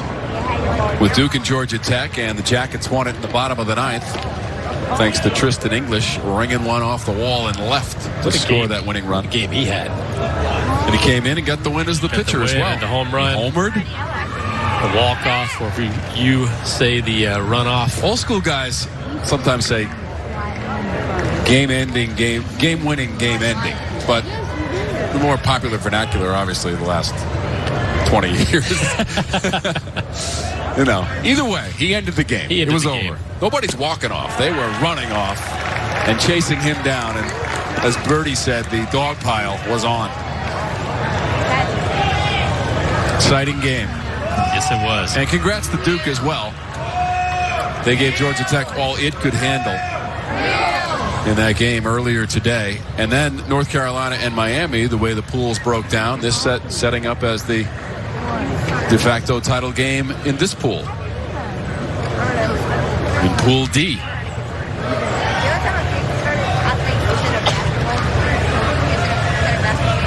You contrast that with the fact that Boston College won on the first 2 days of our championship and advanced. They got their work done in the first 2 days with wins against Clemson and Louisville, the top seed. And they will have had 2 days off when they play tomorrow at 1 o'clock. Eagles are the story of this tournament as far as upsets are concerned as the number 12 seed. Second straight year that a 12 seed has advanced to the semis. And Pittsburgh did it last year.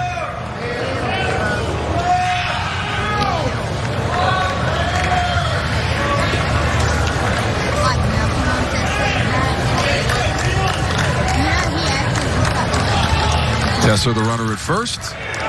Dylan Harris the hitter. Jeremy Cook has come on in relief.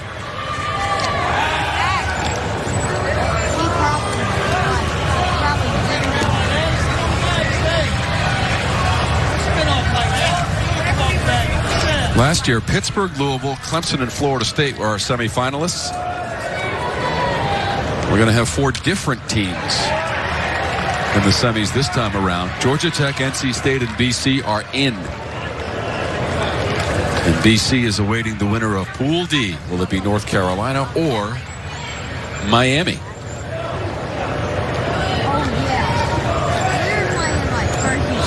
So Harris, you'll recall, was trying to get back to first on a pickoff move, and the ball hit him. And now... that one hurt. Yeah, right off the instep. A lot of bones in there.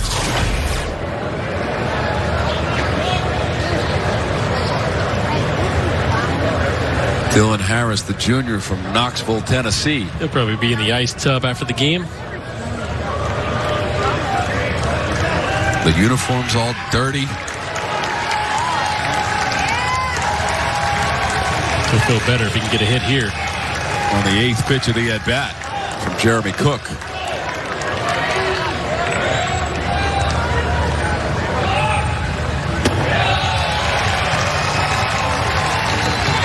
Run it full with 1 down and 1 on and 1 in. For the Tar Heels in the 5th. And Dylan Harris.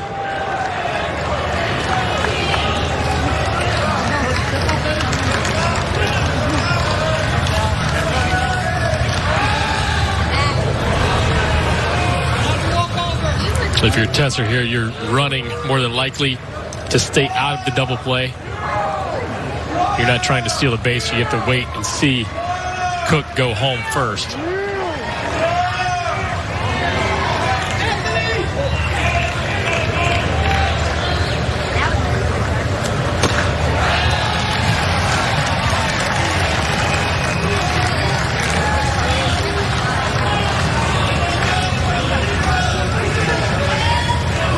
It's strange that Mike Fox doesn't put Tesser in motion. Dylan Harris only has 38 strikeouts on the year. He's walked 51 times coming in. 10th pitch of the at-bat right here. Center field. Lala going back and to the left. Our left, and he makes the play. It's a fly ball to center field for Dylan Harris, who is 1 for 3. That'll bring up Michael Bush, the junior first baseman, who's 0 for 2, but has had a productive season as a first-team All-ACC selection in the outfield. And he is our Hardy's star to watch. 50 driven in on the season.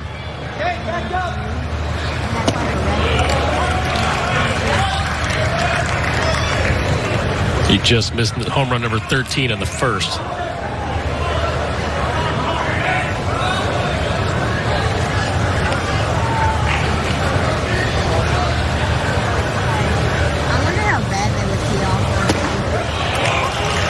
Good look at pitch from Cook.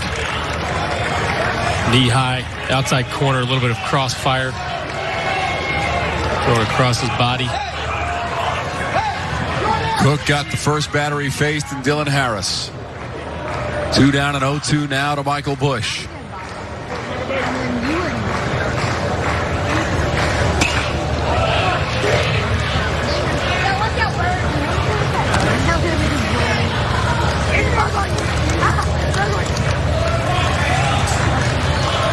Bush second on the team with those 50 RBIs behind Aaron Sabato, who's got 54 on the season.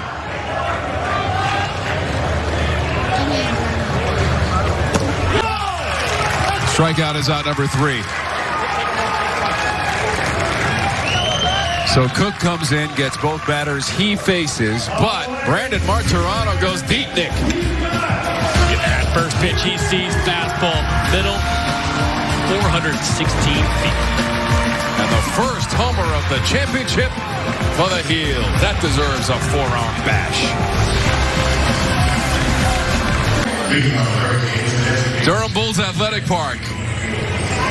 And the ACC baseball fans enjoying another superb afternoon and evening here in Durham, North Carolina. This facility opened in 1995. The original park, we showed you some shots from Durham Athletic Park. That opened in the 1920s. And it's the home of the AAA Durham Bulls. They've allowed us this glorious stage for college baseball once again this year. 10th time we've been here at this stadium. 2nd straight year. Let's play 3. We already finished 1. Middle game of the day. And 1 more coming up. Florida State, NC State, scheduled for 7 Eastern. J.P. Gates to be followed by Alex Terrell and Michael Enditas. Coming across to make the play is Freeman.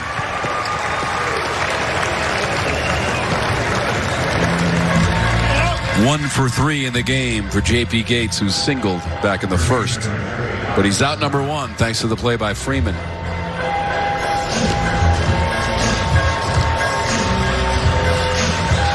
And now every infielder is to the right of the second base bag as we look at it from behind home plate. And what happened last time?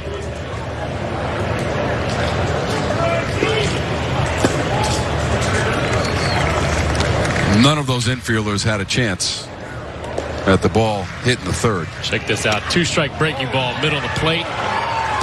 Everybody turns and watches. Home run number 22 for Terrell. Kyle McCann for Georgia Tech had 22 coming in today. It is 23rd in game number 1 of the day. This is the center coming in on it. Dylan Harris had to drift over towards right, but made the play.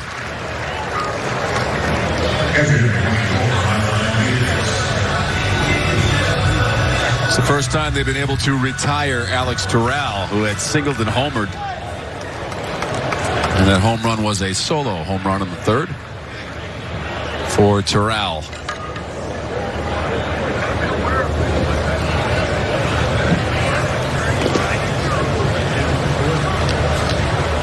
Adidas.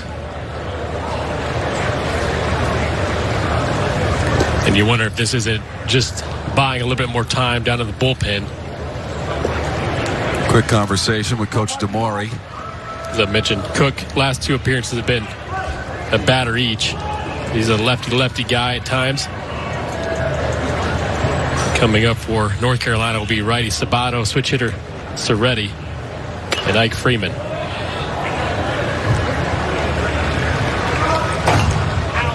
Austin Love working into the 5th inning, came on in relief in the 2nd of Austin Bergner in the bullpen.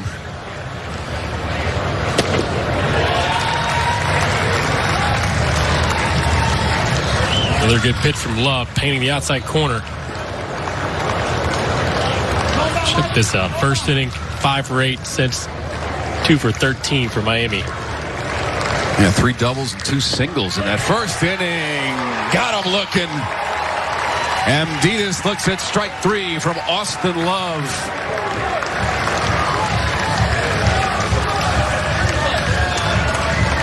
Three up, 3 down. Fourth strikeout of the day for Love, painted on the inside. Top of the 6th, 5-3 Miami. On comes the new pitcher, Daniel Fetterman, 6 foot, 200-pound freshman from Pembroke Pines, Florida. Just some good numbers on the year. 32nd appearance for Fetterman. Last time he pitched was against Duke on Saturday. 1 1/3. He's on to face Sabato, Soretti, and Ike Freeman for North Carolina.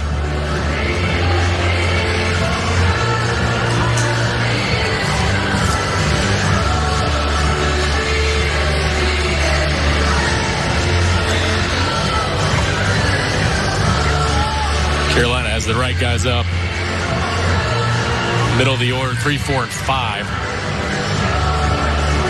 A gorgeous day. The sun's out. We're about to see some shadows. Aaron Sabato got hit by a pitch and scored his last time up in the 4th.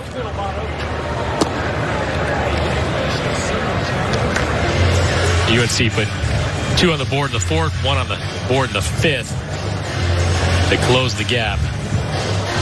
This is one of the main guys in that lineup. He's contributed.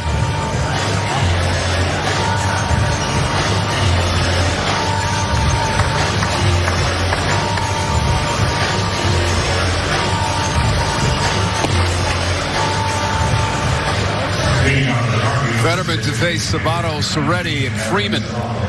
There we go. We got his numbers now. 55 strikeouts, 44 2/3. 33rd appearance.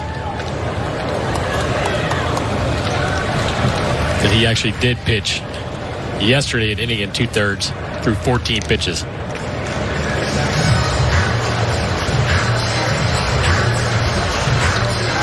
Third pitcher of the day for Miami.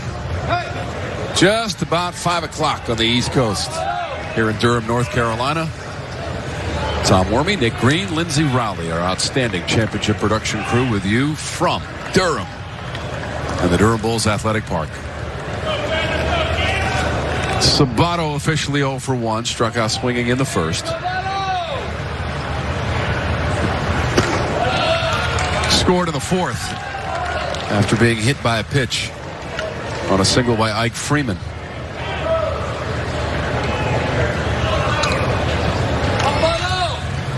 Tar Heel bats coming alive.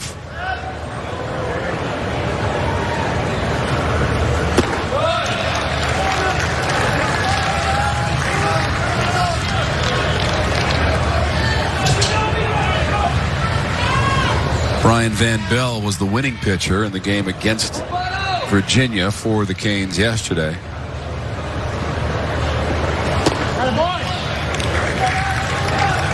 He went 5 1/3 in a starting role. Evan McKendry was the starter. Jeremy Cook came in for the 5th after 3 batters. Zamora to Terrell. Right into that pull shift.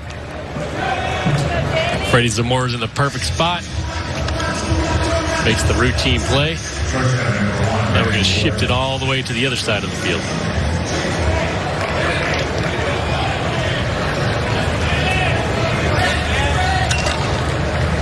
Fetterman, the sophomore from Pembroke Pines, Florida, to face Danny Soretti freshman shortstop. Single and an RBI. And that came back in the 4th when North Carolina scored 2. A single run in the 5th, and here we are in the 6th, 5-3 Miami.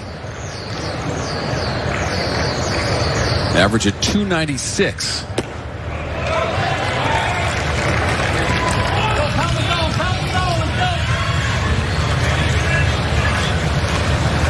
Fifth meeting at the ACC tournament between the programs. They have split the last 2 meetings. And that includes a semifinal win in 2017 for North Carolina, 12-4. That was when we played our championship in Louisville, Kentucky.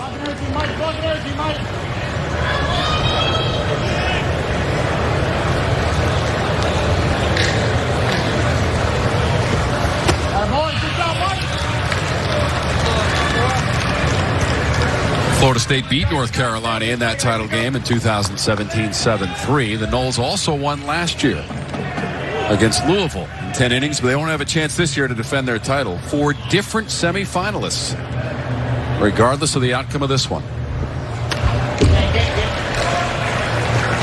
Speaking to the depth of this conference. They continue to do a good job year after year in this conference. And I'll say it again, I'm just so impressed with the underclassmen in the conference this year. And it's not just 1 or 2 teams, it's a lot of teams. Guys making big contributions early on in their careers.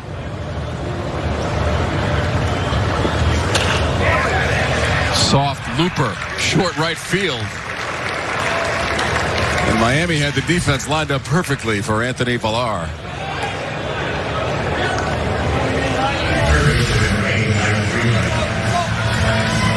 Right off the end of the bat. Soft line drive to second base. A little bit of a changeup for Villar. Here's Ike Freeman. That RBI was his 41st of the season.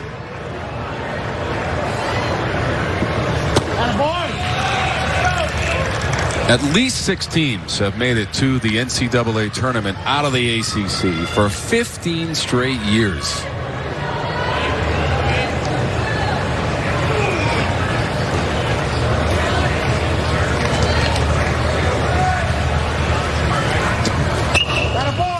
In the air.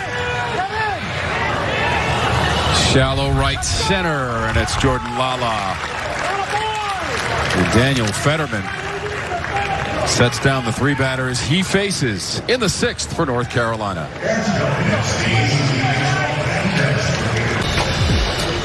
The 2019 ACC Baseball Championship is brought to you by Hardee's, because it tastes better.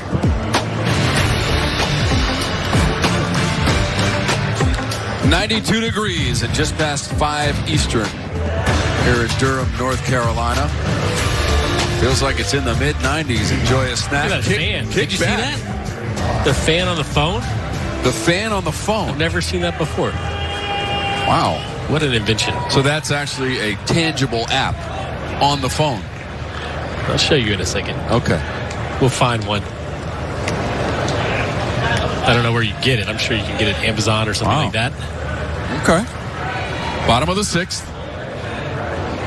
Miami has the 9-1-2 hitters, and it is a Here you go. pinch hitter for Look Miami. At that. Some waffle potato chips, the fan. Got it all. That's the way to enjoy the game. If you're a Tar Heel fan, you're enjoying them getting back into this game. After trailing 5-0, they got 2 in the 4th and 1 in the 5th. And the pinch hitter, Chad Crosby, number 35 for Miami. Junior outfielder, Mission Viejo, California. Yesterday, Crosby started and Rivera pinch hit for him. With the roles reversed after Rivera had struck out twice in his first 2 at-bats in the 2nd and 3rd inning. So here's Crosby.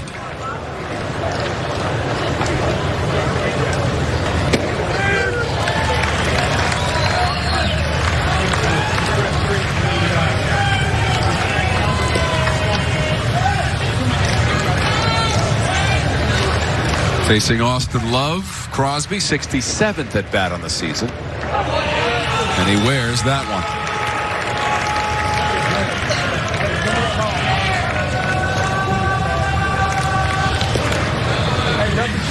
Tell you what, this didn't feel good either. He walked it off like a champ.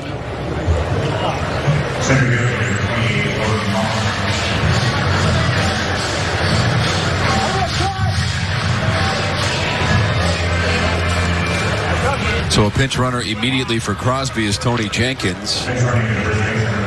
Same thing happened yesterday, all in reverse. Rivera's second at bat, he got pinch hit for by Jenkins as well.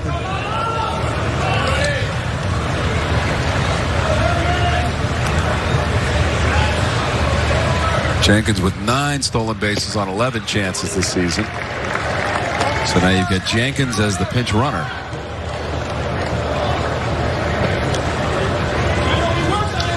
We're back to the top of the order. Jordan Lala, freshman center fielder, is officially 1 for 2.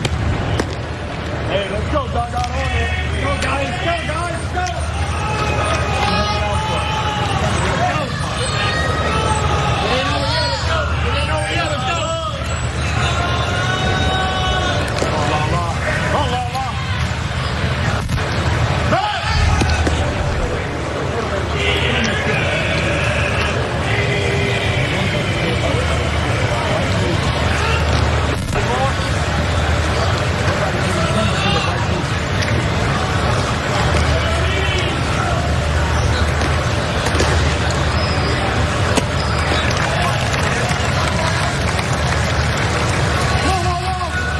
.24 is Butler, 34 is O'Brien.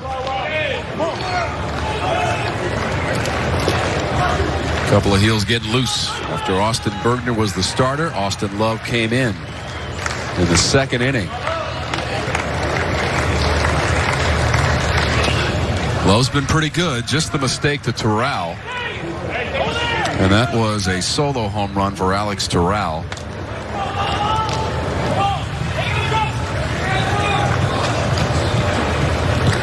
Of course, it did go 416 feet. Still only counts as 1, though. If you're going to give up a home run, make it solo. Did he go?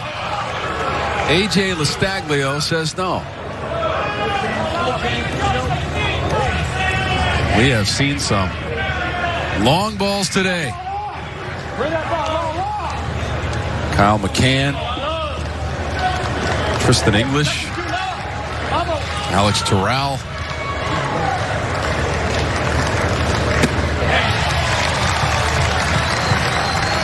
Fastball up in the zone. Strikeout number 5 for Austin Love on the day. Up right above the hands. Matched his season high in innings pitched with 4. 4 for Love, 7 for North Carolina pitching this afternoon and evening against Miami.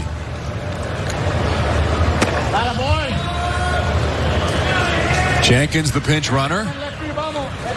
Villar the hitter. Struck out in his first at-bat back in the first. Walk and ground out to Ashton McGee in the 4th at second base for North Carolina at 286 for the season now. Runner on the move up the middle. Step on the bag and throw him out at first. Double play. North Carolina. Ashton McGee getting it done. Exactly what you want. Runner in motion for Carolina. Double play. Top of the 7th, 5-3 Miami. Out hitting North Carolina 7-5, but 5 of those hits for the Canes came in the first inning. And here we go to the 7th. Our spot in the semifinals is on the line. This is for the title in Pool D, comprised of Miami, North Carolina, and Virginia.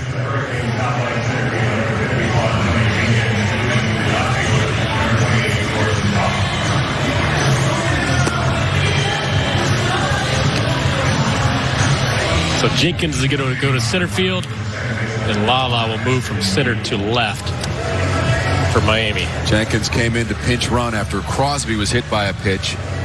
He came in to pinch hit for Gabe Rivera, who was in left field. And as Nick just said, Lala in left, Jenkins in center. And Del Castillo remains in right. Outfield for the Canes. Here's Ashton McGee. After that double play started by Soretti, who stepped on the bag and threw over to first to end the Miami half of the sixth. Top of the seventh, McGee, Hesterly, and Martirano.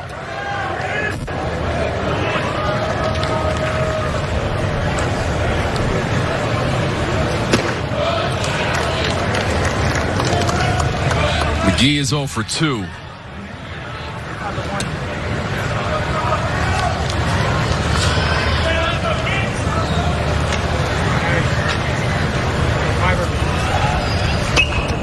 Ashton McGee was the 2017 ACC Freshman of the Year.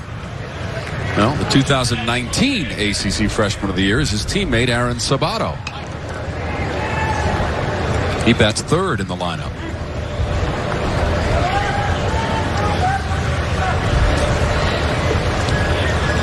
How about some of those names for Carolina? They're named Freshman of the Year. Brian Roberts in 97. Adam Greenberg in 2000. Daniel Bard, who was one of my teammates in 2004. Dustin Ackley in 07, and Colin Moran in 2011.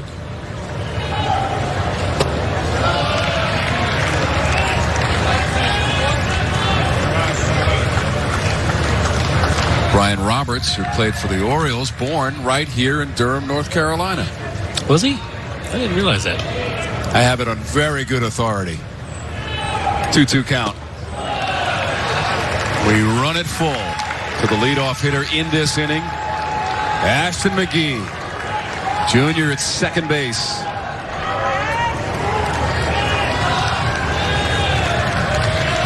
Searching for his first hit of the championship against Daniel Fetterman.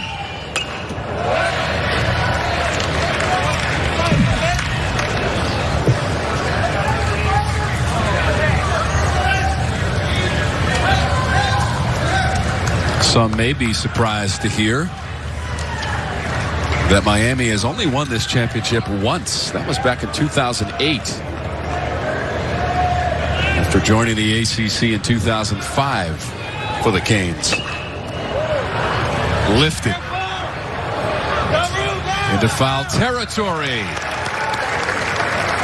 And that one to Lala.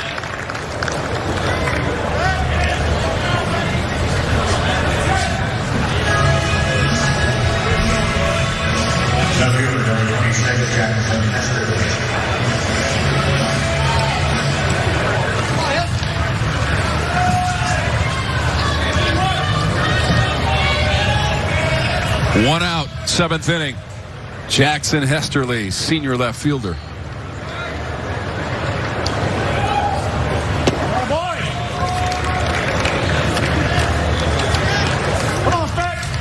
Hesterly's 0 for 2 as he faces Fetterman. Third pitcher of the game for Miami. Hesterly 6'4" and 210 from Carrollton, Georgia.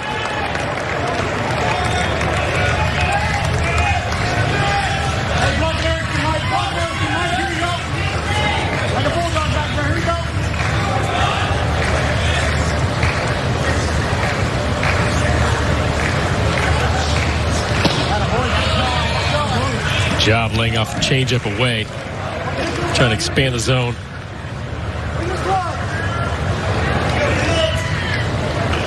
Eels took 2 of 3 in mid-March in the season series between the teams.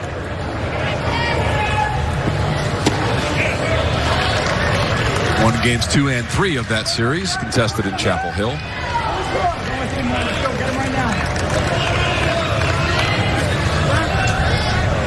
Plenty of runs scored in that series. Tar Heels had 21, Miami had 14.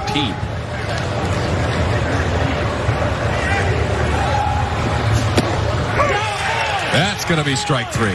Wow. What a pitch. For ball two, he goes slider in off the plate after he had thrown a changeup off the outside part of the plate. Now he backs it up with a little bit of two-seam run. Inside corner. Absolutely freezes Hesterly. Craig Barron, home plate umpire, punches out the hitter Hesterly for the second out of the inning.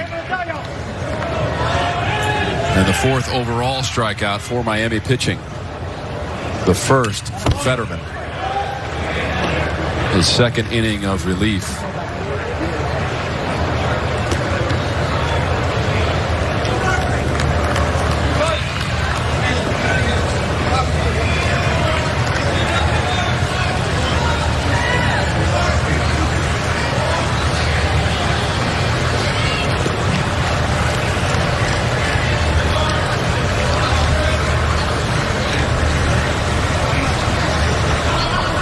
Jeremy Cook, second pitcher of the day for Miami, faced just two batters to finish off the fifth.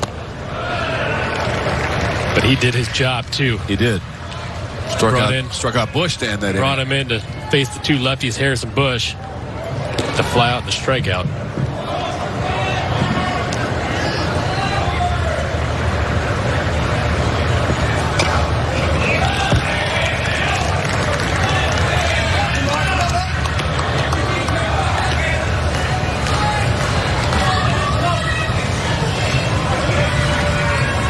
Regardless of the outcome today, the Canes should be making a return to the NCAA tournament, something they did not play in 2017 and 18.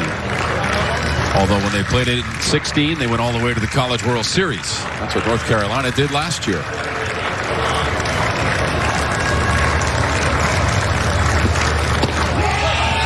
Snapping it off and sitting them down. Daniel Fetterman. Hesterly and Martirano look at strike three. Goes slider away.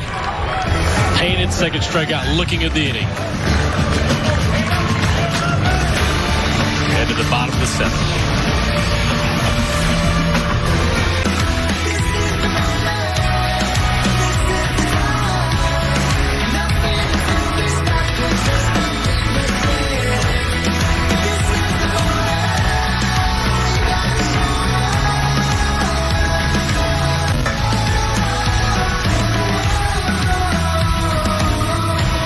We are locked in and ready for the moment as we summarize this game so far with the Canes up 5-3. Martirano, you just saw the post-solo home run celebration with a forearm bash. Freddie Zamora, another solid game for the Canes. And in fact, Zamora is going to start off this inning in the seventh at the plate for the Canes.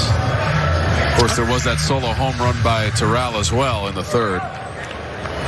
About the lack of opportunities with runners in scoring position for Carolina. 2 for 3. We got 3 runs on the board, but they haven't had a ton of opportunities to give credit to McKendry, Cook, and Fetterman.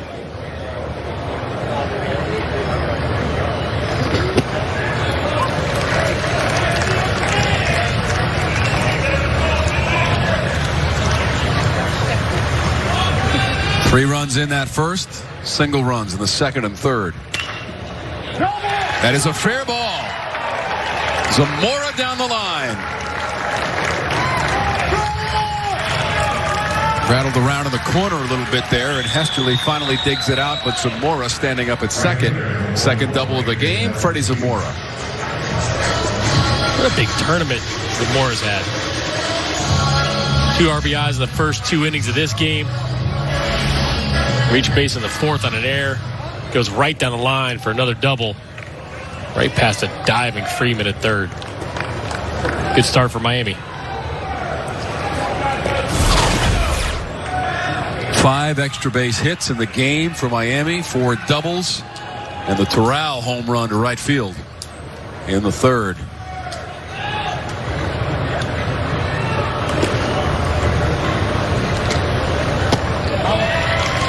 D. Castillo waves at that one. And I understand Del Castillo is one of the better hitters on the team, but you have to move the runner over. You saw him that first pitch, change up away. He's trying to get around it and hit it on the ground on the right side. Adrian Del Castillo also has a double in this game. Came back in the first. Another good changeup from Love.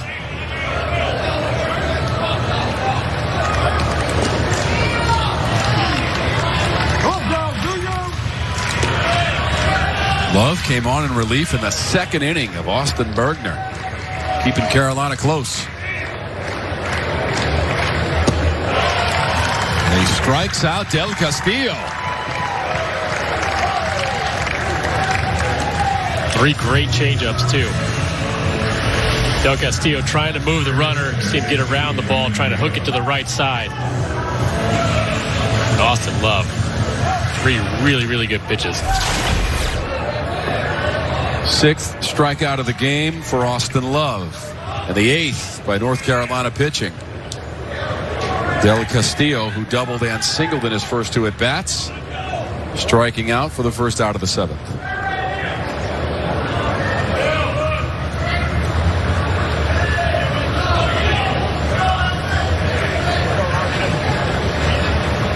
Gill was 0 for 4 in the game against Virginia yesterday for Miami, a 10-3 win.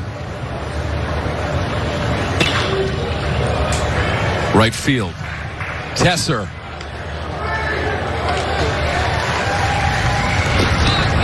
Zamora advancing on the fly ball to right.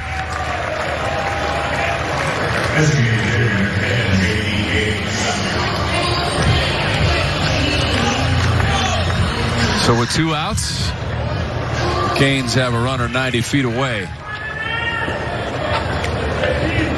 I would imagine they'd feel a lot more comfortable with 6-3 on that board as opposed to 5-3. I believe in the business they call it insurance runs. Yes. J.B. Gates had an RBI single on the first. He's a 364 batter with runners in scoring position.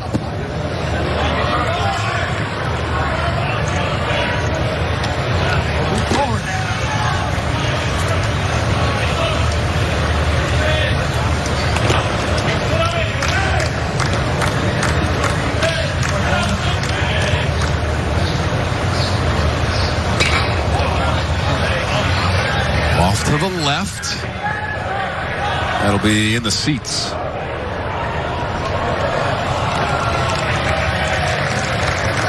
Somebody's got a souvenir. I don't care who you're pulling for. If you leave the ballpark with a baseball, especially an ACC championship baseball. Which I'm going to do. Wait a minute. I am. I'm taking this home. Yeah, I don't know where it came from. There may be a squabble over that ball before the day is done. It'll just magically appear in my bag. You've earned it, Nick Green. Once again here in 2019, a pleasure to be alongside Nick Green, Paul Bird, Wes Durham, Lindsey Rowley. Quick snap throw down to third, and they got him. Zamora drifting off the bag. Mark Toronto throws down to Freeman. Hold on a second, though. There may be a review. Craig Barron is calling everybody back on the field. Mark Toronto thinks he's done his job.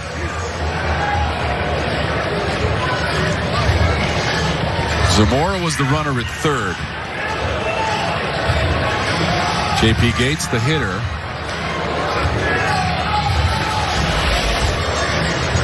Zamora gets a little bit aggressive on that line.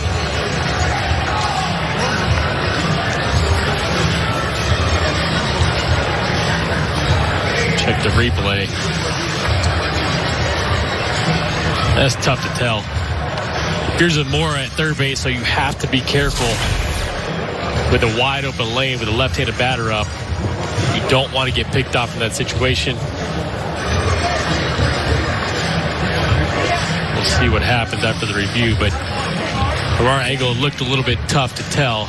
And a lot of times when that happens, the call on the field is going to stand. They're looking for indisputable video evidence. It's like Freeman applied the tag on the throw from Brandon Marr Toronto. AJ Lastaglio was right there, and he made an emphatic out call. He's in great position. As the right hand sneak in under the tag. Yes, it did. Wow. What am I, 0 for 2 or 3 in the tournament? You got a 50-50 shot, right? That's right. I mean, you have a chance. Such a close play. And once again, I'll just say this. A.J. Lastaglio had the best view of any of us in the park. Now, when you slow it down, though, it did appear that it's tough to call. Yeah, it is tough all the way around. It's going to be academic as Michael Bush makes the play. I think justice might have been served in that instance. End of 7, 5-3, Miami. Top of the 8th, 5-3, Miami. Hitters 9-1-2 in the North Carolina order coming up as we send it way out to Lindsay Rowley. Hey guys, yep, I'm out by Tobacco Road. Actually, I walked up here and saw some very familiar faces as Boston College is all behind me. They're eating, having dinner. Actually, they're also watching their women's lacrosse team who is in the Final Four, so they figured they could kill 2 birds with 1 stone, come watch some baseball and also be able to watch the lacrosse team. So they're up here also seeing a lot of NC State fans, a lot of Florida State fans getting ready for the final game of the night. Lindsay, thank you. You see the breakdown of the pool and what BC was able to do with surprise wins, especially the one against Louisville, the number 1 seed in our championship, and they're in the title game.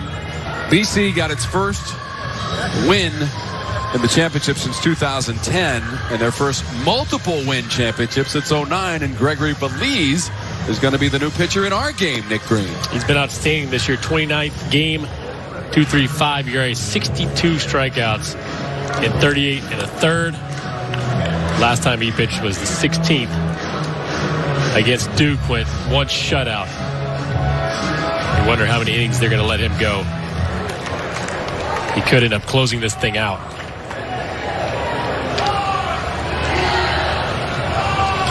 So while Miami goes to the pen for its 4th pitcher of record, Caleb Roberts is going to be the pinch hitter for North Carolina. What a memorable at-bat he had 2 days ago. Bases loaded, hit by a pitch, walk-off with 2 strikes. Game-winning, game-ending, hit by pitch? Game-winning, game-ending, hit by pitch. Old school, baby. Caleb Roberts, freshman, Coral Springs, Florida.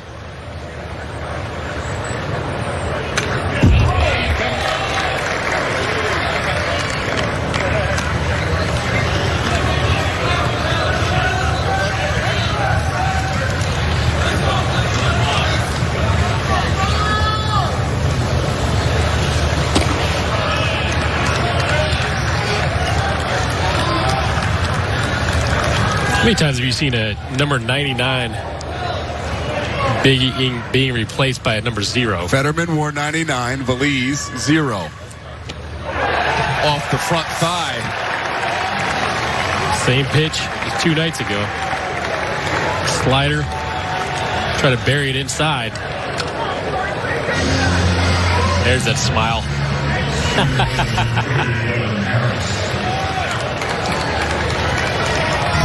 Might have actually been closer to the knee there. Yeah. So he gets plunked for a 2nd straight time. First time won the game. And we saw Bo Mikowski 3 at-bats in a row get hit on 3 pitches in this tournament. Nick, umpire conference. And Gino DeMari came out to check with the umpires to see if he didn't make an attempt to get out of the way. The problem is, when you're a hitter and you watch his front knee, he makes an attempt to go to the ball. He wants to attack the ball, but you can't back out of the way after it's already almost at you. So it's a tough call. I know that they have the rule, you've got to make an attempt, but he was trying to make an attempt at the ball with his lower half, and it's hard to back out of the way after that. Looks like the umpires are going to review it.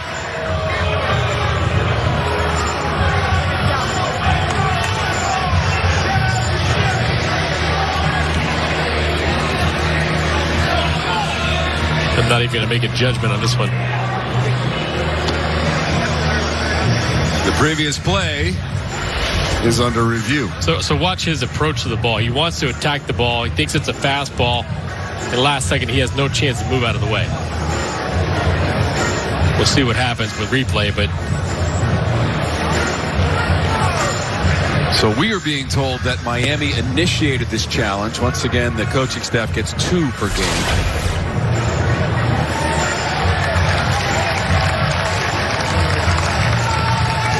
This is worth a shot. The call will not be overturned.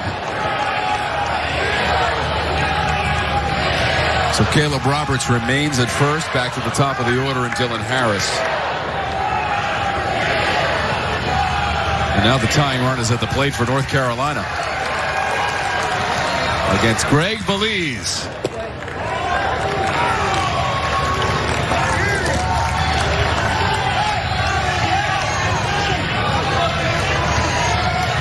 Infield single in the 4th, and Harris scored as well in that inning on a hit by Soretti.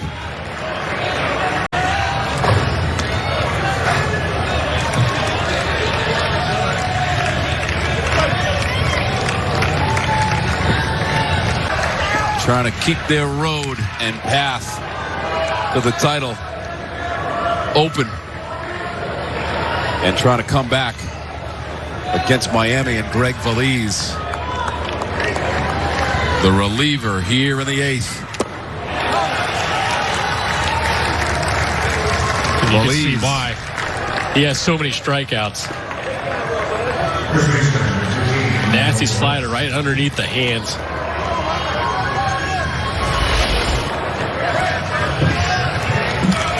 Tough pitch for a lefty to handle.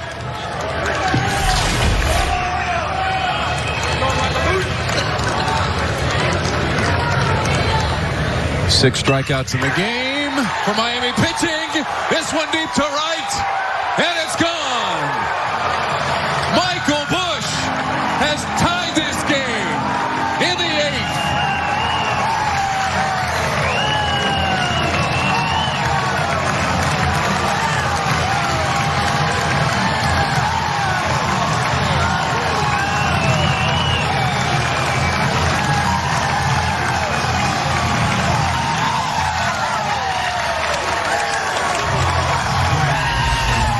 What a swing for Michael Busch. First pitch fastball, middle in. Beautiful swing. 13th home run of the year. RBIs 51 and 52. No doubt about it. First hit since the 5th inning for the Tar Heels. It produces 2 runs, and we're tied at 5.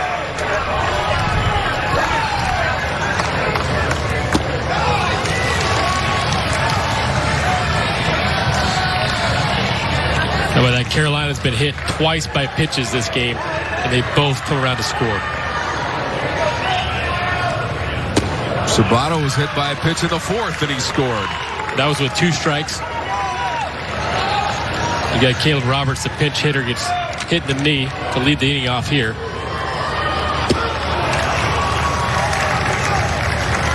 Second strikeout for Veliz. All or nothing for the Heels in their last 3 at-bats. 7 Ks for Miami pitching. Second in the inning for Veliz, who also struck out Harris, but gave up the home run shot to Busch.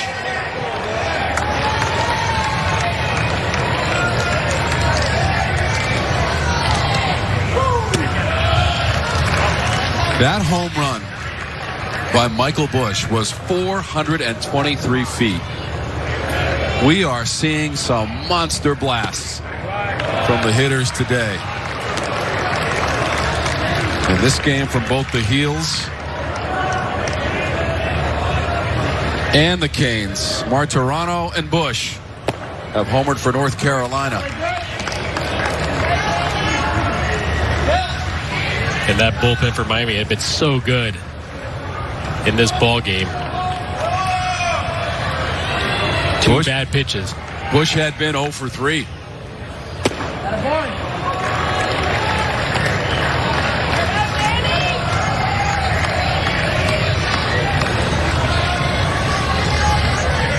Soretti, freshman shortstop.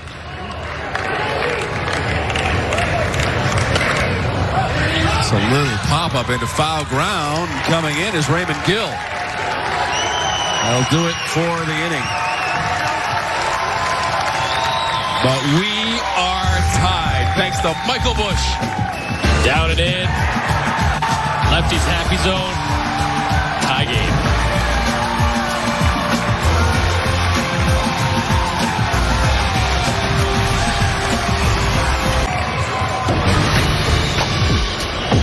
The 2019 ACC Baseball Championship is brought to you by the official corporate champions of the ACC. Geico. New York Life. Bojangles' famous chicken and biscuits. Food Lion. And Toyota. The Tar Heels trailed 5-0 after 3 innings. 2 in the 4th, 1 in the 5th, 2 in the 8th. Thanks to Michael Bush in a 2-run home run. 13th of the season. 52 RBIs on the year now for Bush. 2 home runs in the game for Carolina. And here's the hitter who homered for Miami with a dribbler. Michael Bush has the play. 1 down in the 8th for the Canes. How about the momentum shift? 5 early runs for Miami in the first 3 innings. 5 unanswered by Carolina. 2 in the 4th, 1 in the 5th. 2 more in the 8th. So Caleb Roberts, who was hit by a pitch to lead off the 8th, he was the pinch hitter for Dallas Tesser, now takes his position in right. So it's Roberts in right, and he came in on the Bush home run.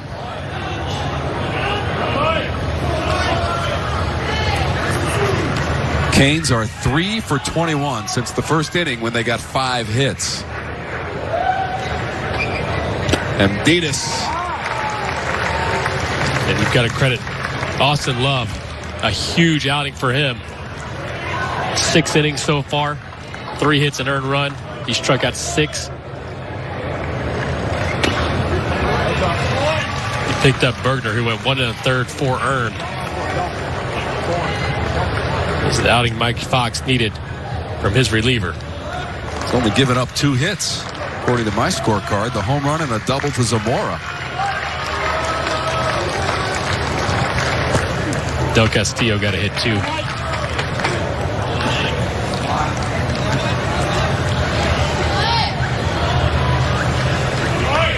Del Castillo was the second batter that Love faced in the second inning, and he singled.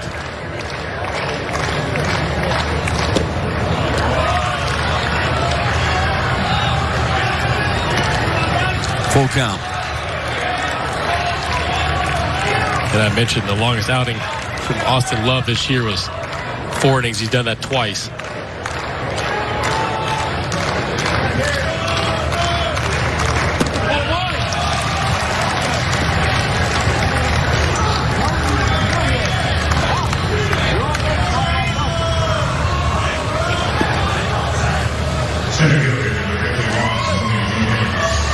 Emdidas aboard with 1 down.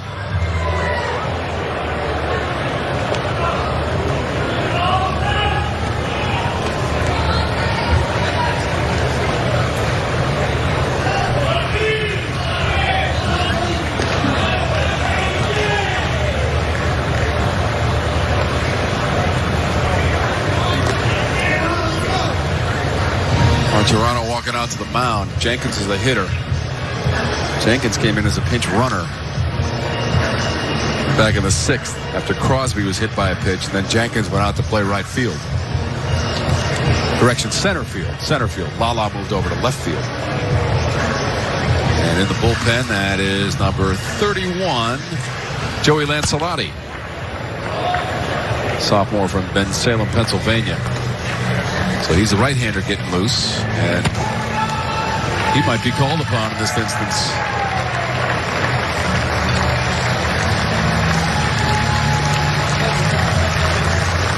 Can't say enough about the performance of Austin Love.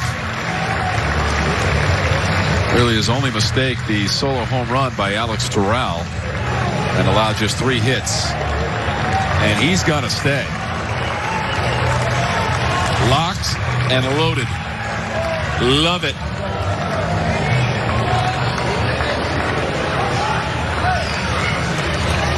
How many times do you see this? The head coach or manager goes out and leaves the guy in.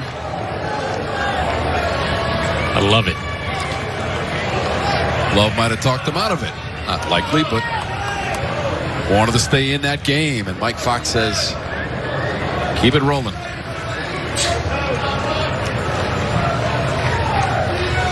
Jenkins.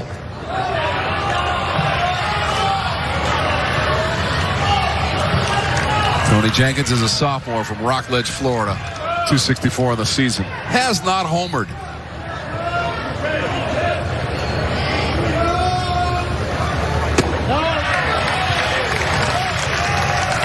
At this point in the game, at 5:45 Eastern, that shadow creeping in front of the plate. So the pitcher in sunlight, the hitter, catcher, and umpire in the shadows.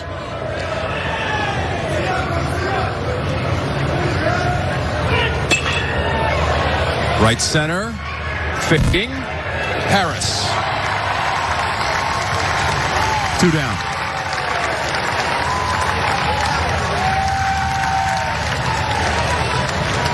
"92 pitches for Love.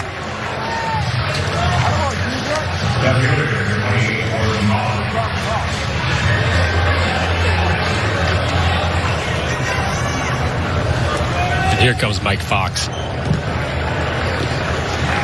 Back to the top of the order, Jordan Lala.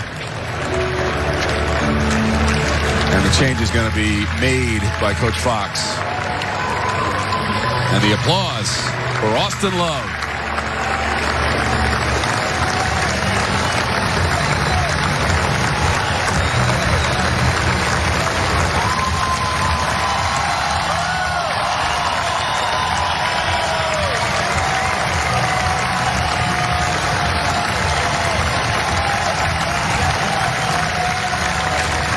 To the bullpen for Carolina, Joey Lancelotti, right-hander, 5'11", 205, and a sophomore for the Tar Heels. He's been terrific for North Carolina this year. 22nd appearance, 5-2, a 2.27 ERA. He pitched 2 days ago against Virginia. 2 2/3 shutout ball. Struck out 3, allowed 4 hits on 45 pitches. Austin Love with a round of applause, and well-deserved as he exited the ball game. I think Mike Fox got a lot more out of him than he expected. He did have success against Miami earlier in the year. I mentioned this when he came in. Pitched 4 shutout in relief back on the 15th of March. Only allowed 1 hit. But he was better than that today.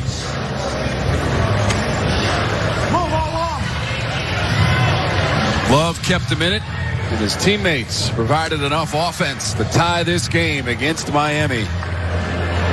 The winner gets the semis in Boston College tomorrow in the first game scheduled for 1 Eastern. One more game to follow us. Florida State, NC State, scheduled for 7 Eastern with Wes Durham and Nick Green and Lindsey Rowley. Top of the order, it's Lala. 2 down, 1 on. Emdidas is the runner at first. He walked against Austin Love. Joey Lancelotti faces Lala, freshman center fielder, who was 1 for 3 with a double back in the first.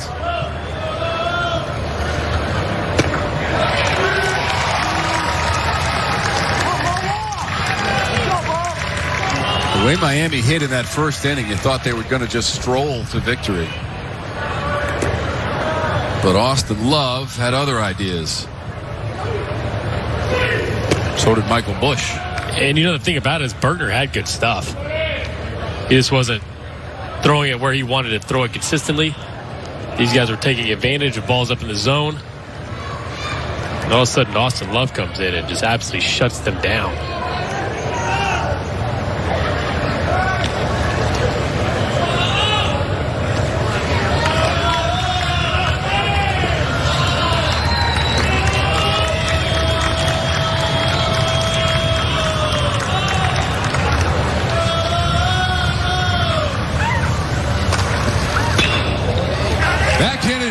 Bush. That ends the inning on a grounder by Lala. Lancelotti faces one batter. And thanks to the gem from Bush. Plenty of sunshine in Durham, North Carolina in 2019 ACC Baseball Championship. This city has been our host all week long, culminating with today's excitement. Miami and North Carolina trying to get to the semis, tied at 5. We're on to the 9th in 93-degree weather just before 6 p.m. Eastern. We've already had one thrilling result as Georgia Tech scored a run in the bottom of the 9th to defeat Duke and win that Pool B, and they'll take on NC State tomorrow in the second semi. BC, Georgia Tech, NC State. Who will join them tomorrow? But a thrilling finish to game number 1 today. Game 3 last night. NC State, Wake Forest.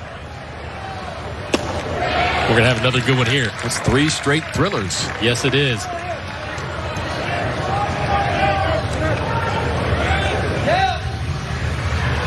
Freeman, McGee, Hesterly against Greg Valise. 4th pitcher in the scorebook today and tonight for Miami.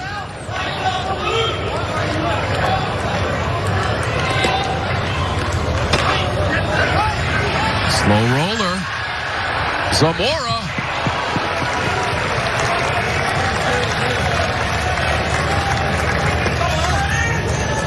That is some slick fielding at shortstop from Freddie Zamora. And it all starts with the first step. See the first step, ball hits the dirt. In front of the plate, he charges and keeps his momentum going towards first base. Textbook on a slow roller.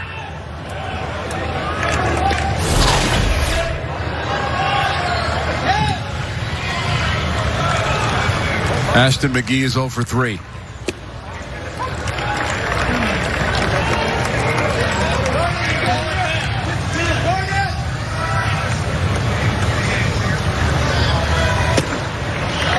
Tell you what, Valise has looked good.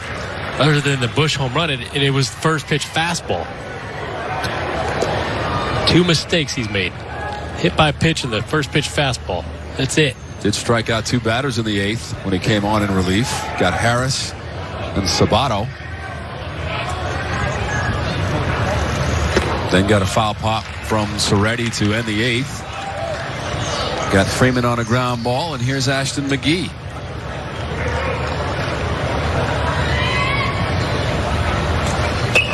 You couldn't ask for much more from this championship today.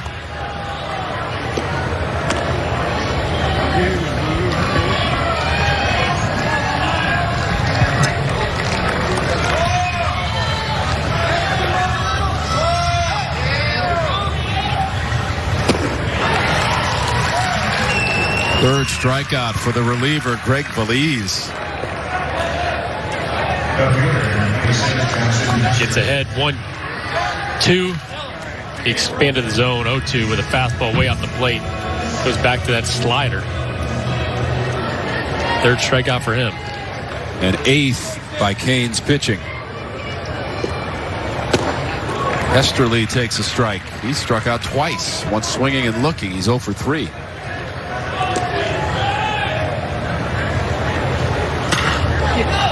He started the day at 306 for the batting average. And he's now 0 for 4. Fly ball to right, Del Castillo. And here we go. 9 pitches in the inning for Valise. We go to the bottom of the 9th, tied at 5. Canes coming up. Bottom of the 9th. Tied at 5. Carolina and Miami.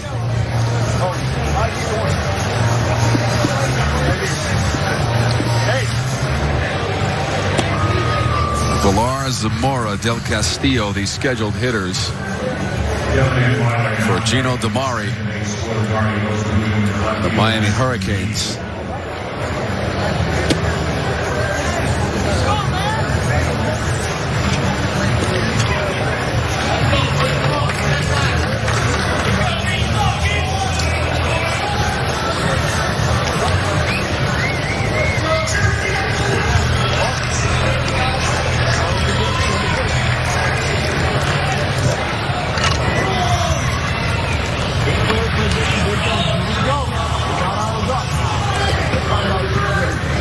Our championship bracket, we've got one more spot to fill in. It will be the Pool D winner, Canes or Tar Heels, to take on Boston College,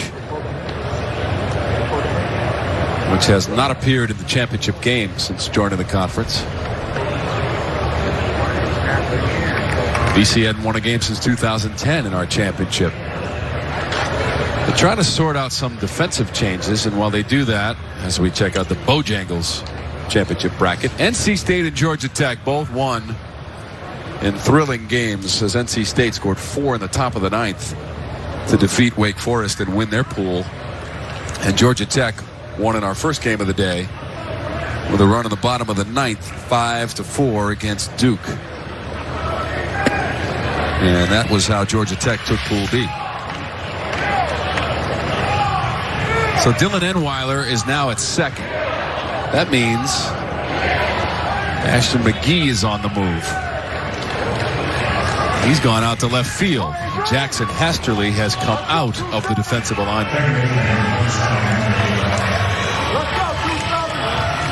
So once again, McGee in left, Enweiler at second. Joey Lancelotti still on the mound, and he's going to face Anthony Villar. Hit into a double play in his most recent at bat in the 6th. All right, Nick, here we go. Bottom of the 9th. Miami and Carolina. And the winner advances to our first semi tomorrow.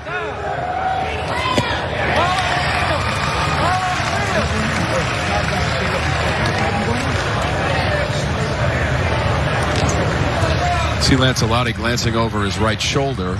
An errant baseball on the field, retrieved by McGee and sent back to the Miami dugout.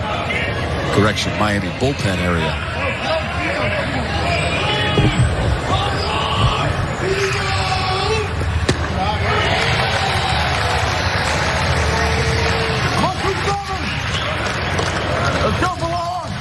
Lancelotti faced one batter in relief in the 8th, and Michael Bush made a slick backhanded play. Stepped on the bag to retire Jordan Lala.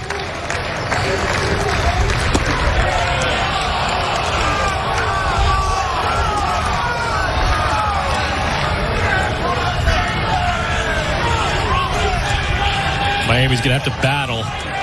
Lancelotti looks good. Pitched great 2 nights ago. This is what you want if you're Gino DiMaria. You want guys to put up good at-bats. Even if you get down 2 strikes, you've got to put the ball in play.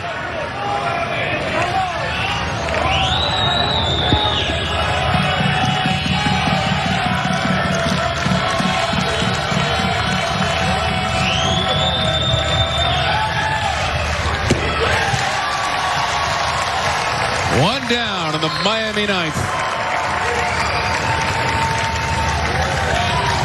The 9th strikeout for Tar Heel pitching. And you can just feel the energy here. Good fastball, riding up and away for Villar. But this crowd is back in Carolina. If you're on that field, you feel it. Canes went 5 for 8 at the plate of the first inning. Just 3 for 24 since. And most of that was excellent work in relief by Austin Love. Freddie Zamora. 2 doubles.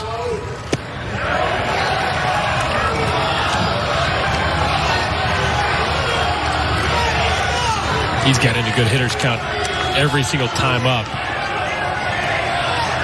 2-0 here. Zamora's got 4 hits in the championship, including the 2 doubles today, and he scored a run in the first and drove in 2 with his double. Right center and caught. Dylan Harris.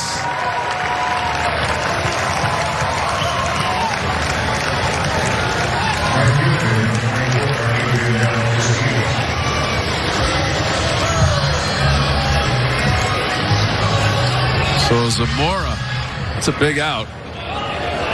Guy who had an RBI double and a sacrifice fly. Also a double in the 7th, but he's out. Number 2 in the 9th. And here's Adrian Del Castillo. Freshman right fielder takes a strike.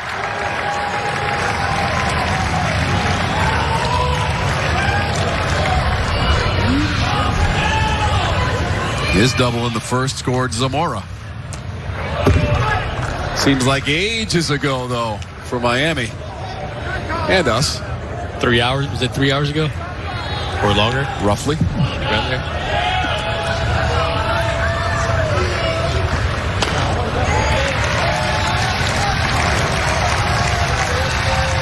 Nick, we are one strike away from extra innings to decide the pool.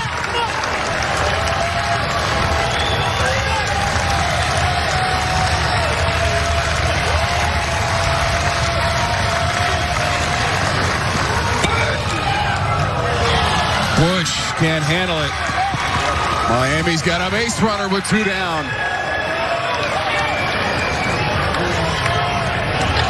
Infield single. Del Castillo, 3rd hit of the game. He's 3 for 4 with a walk.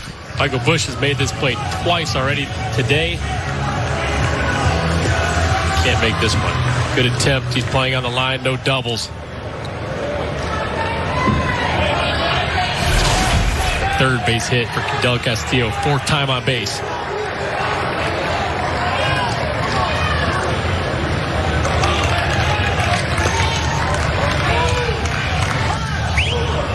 Raymond Gill,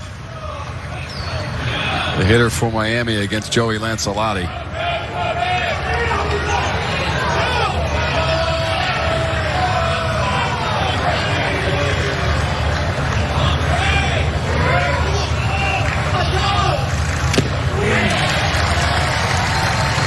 Miami took 1 game in the regular season series between the teams, and Gill homered in that game 1 victory, 6-4. In Chapel Hill, mid-March.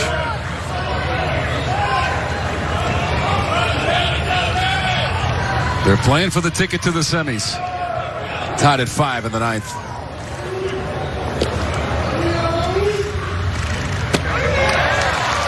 Good slider. Had Gill flinching.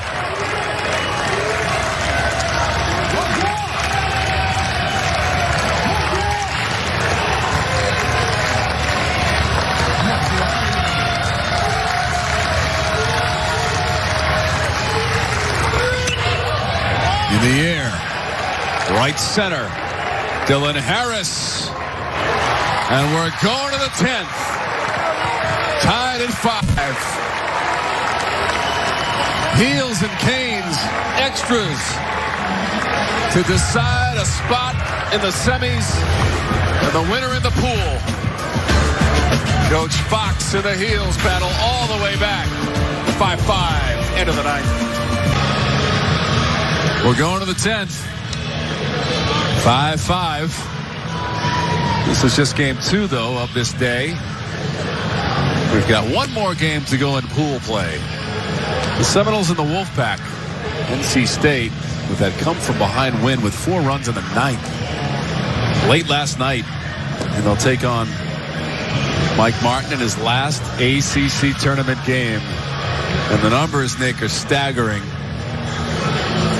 Most wins by any coach in any NCAA sport. Stop it. Amazing. 39 NCAA tournament appearances. They're hoping to get to 40 this year. 16 College World Series appearances. 91 All-Americans.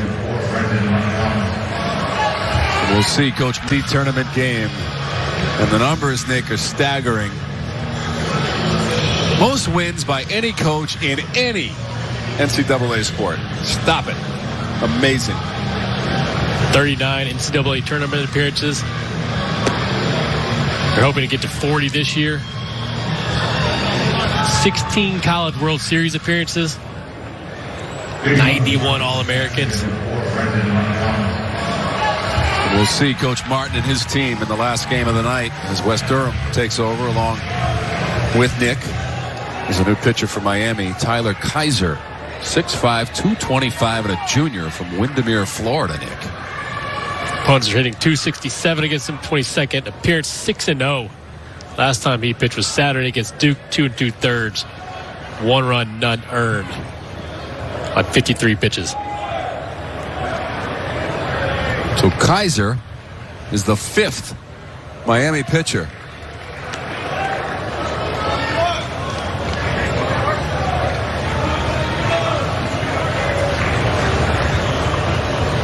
Martirano homered back in the 5th.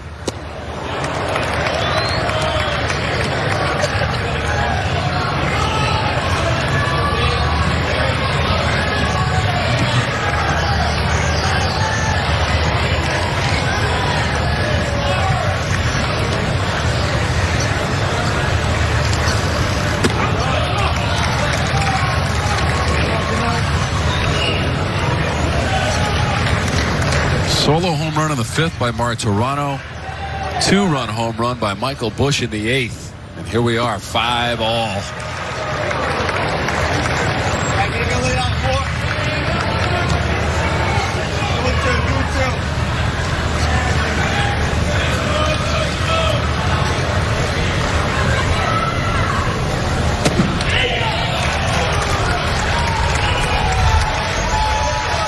Steady diet of off speed, then tries to go fastball in, 2-2.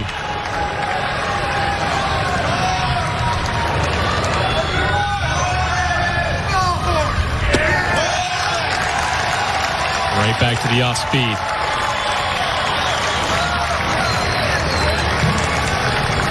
Not what you want. Having a reliever come in a big situation. Lead off walk. You got 9-1-2 coming up.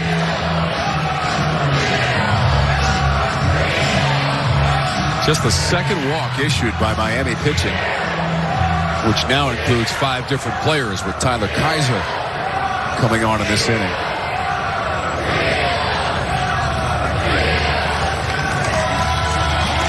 He had Martirano 0-2, and Brandon Martirano fought back to earn the walk.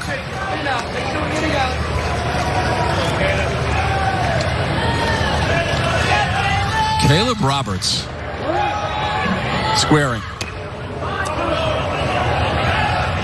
Foul ball, according to Craig Barron, excuse me, our home plate umpire. He's played quite an interesting role in this championship for North Carolina.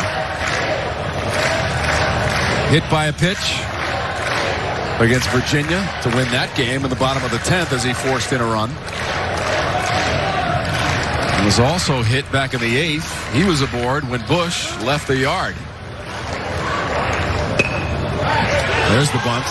Thinking about second. They will get the force play there, but not the double play. Martirano erased as Amditas threw it down to second.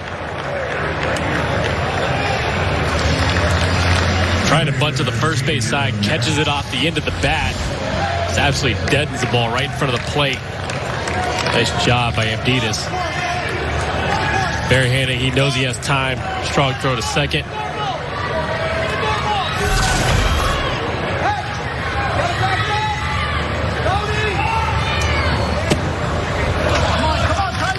Dylan Harris.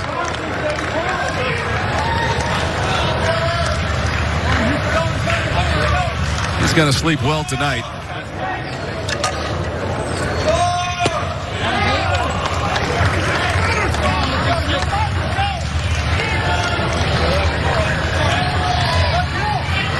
Kaiser, the reliever. Harris up for the 5th time of the game. Does have an infield single in the 4th, and he scored.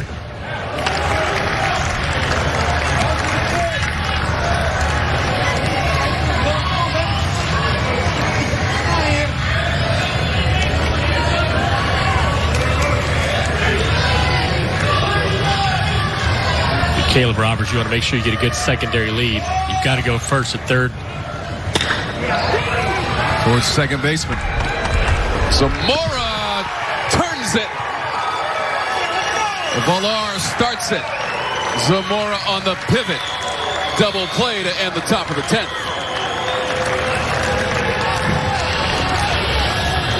Exactly what they need. Textbook double play.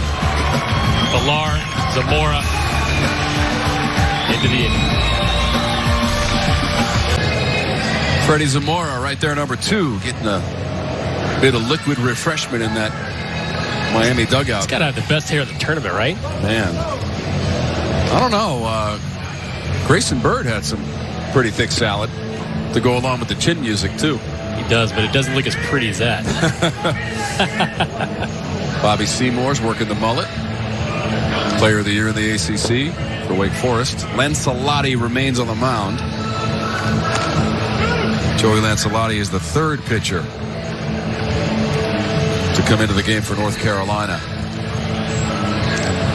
Bottom of the 10th.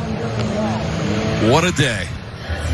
At the ACC Baseball Championship, Tom Wormy, Nick Green, Lindsey Rowley, our producer Eric Kendall, our director JB Jonathan Bywaters. And here we go with the bottom of the 10th. Not to mention the outstanding work by our production crew in and around the ballpark for the entire week. 4th day of pool play. 3 games a day. 1 more to go today after this one. It'll be Florida State and NC State. West Durham, Nick Green, Lindsey Rowley. J.P. Gates.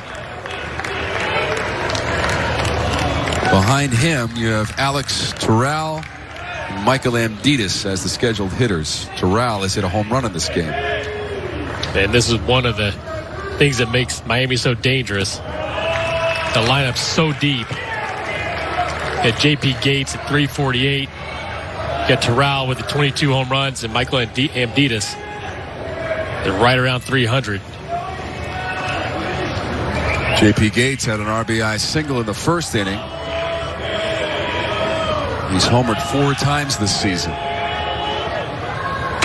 That RBI was his 30th of the year.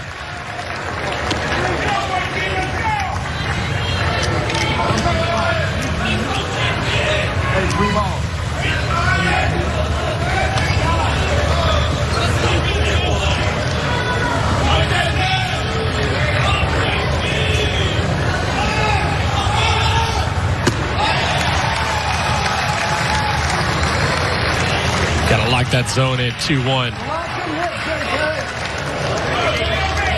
J.P. Gates, you didn't want to let Lancelotti back into the bat in the count. Now you've got a battle with 2 strikes.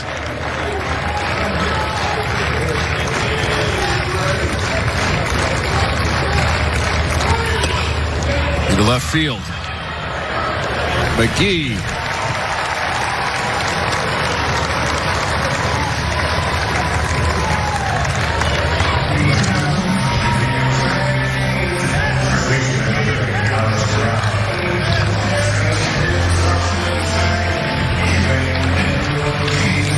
Ashton McGee was the original second baseman. Last inning he went out to play left field.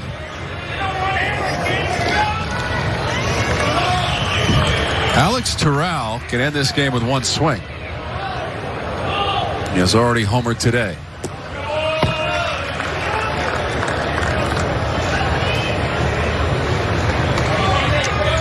Third inning smash. Up in the seats here at Durham Bulls Athletic Park. It's the only mistake Austin Love made. That's true. It's a good point, Nick. He didn't let that long ball bother him. No, he didn't. And Love lasted into the 8th inning. Faced 3 batters in the 8th, and then Lancelotti came on and got Lala for the final out on a grounder. It's a little tapper. Lancelotti underhanded.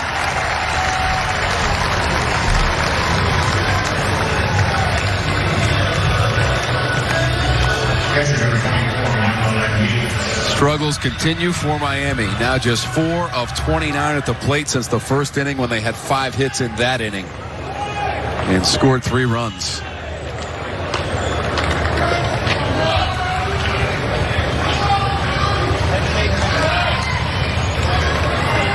From the 6th inning on, Miami has only had 4 base runners.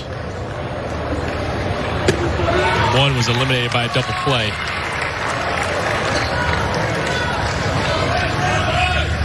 Michael Amditis. 7 homers on the year.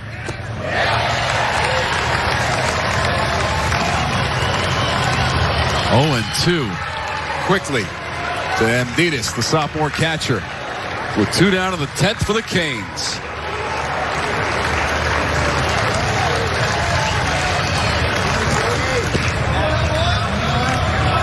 That pitch was about 55 feet. 60 feet, 6 inches. Rubber to home plate.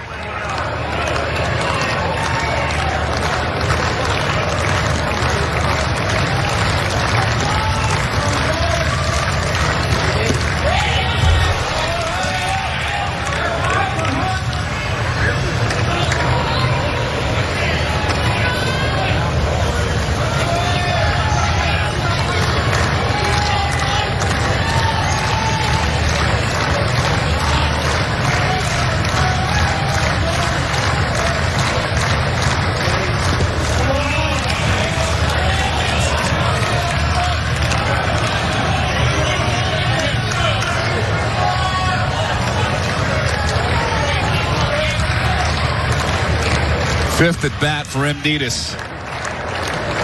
Hitless.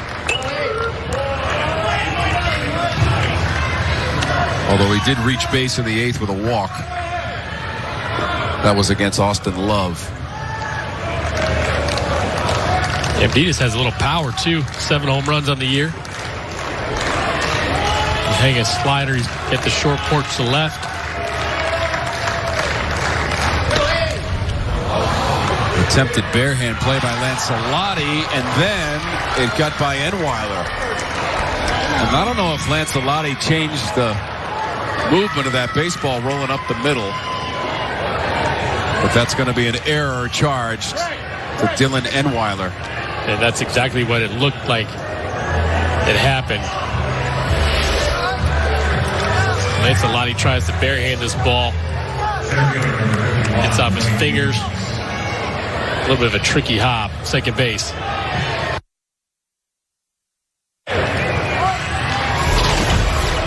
And then the senior Enweiler, who came in to play second base for Ashton McGee, had trouble with it. So a 2-out base runner. Jenkins. Second at bat for Jenkins after pinch running and then going in to play center field for Miami.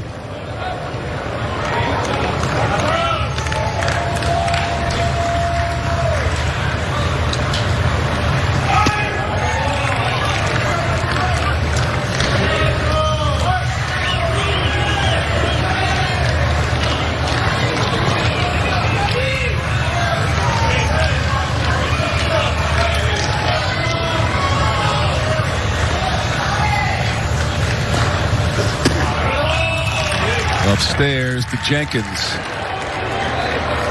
Jordan Lala is on deck. He's scored twice, doubled to lead off the game for Miami in the bottom of the first, but also has 2 strikeouts. In fact, he hit the ball where Michael Bush made that backhand play to end the 8th. Got to make sure you're on the same page here. 2-1 count against Jenkins. Doesn't have a ton of extra base power, but it's a big situation.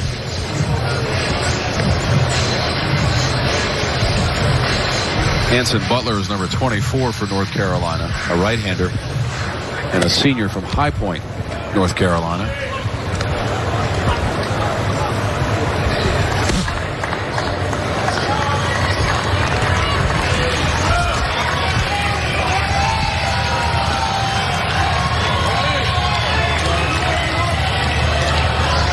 Make sure you get a good secondary lead. If you're Amditis, he doesn't have a big lead, not trying to steal, but you want to make sure you can go first to third. Gloved. Lancelotti. He's got to do it himself. Couple of plays in the inning. Fielding is positioned by Joey Lancelotti.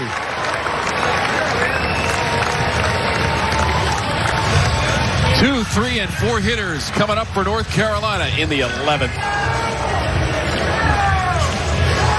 Top of the 11th, tied at 5. Second extra inning game of the championship for North Carolina, which defeated Virginia on Wednesday night 3-2.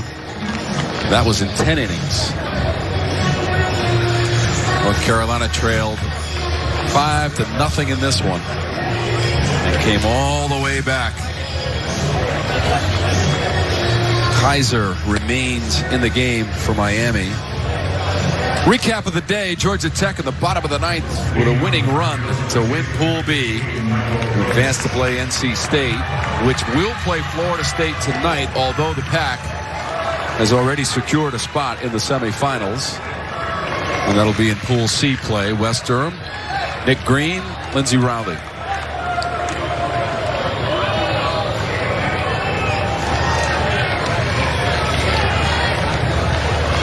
Michael Bush.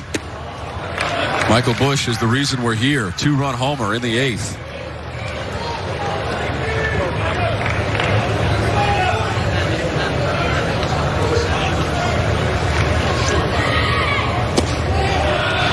Told you that North Carolina just played an extra inning game against Virginia. Well, for Miami, it's been since early March in a game against Georgia Tech that they lost 5-4 in 10 innings. That was their last extra inning game. We're in the 11th.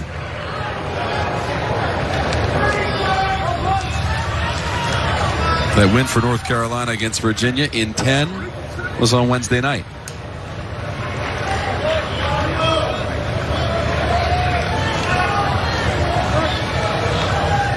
Game 11 of 12 in pool play this week in Durham at our ACC Baseball Championship. So glad that you've been with us, especially today with a couple of de facto pool title games. Georgia Tech has already won in advance. This to center field. Bush puts a charge into this one, but Jenkins has room.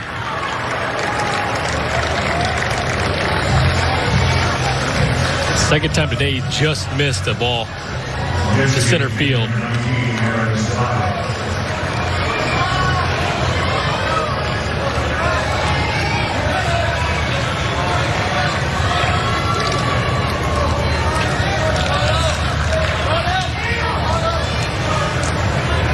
Aaron Sabato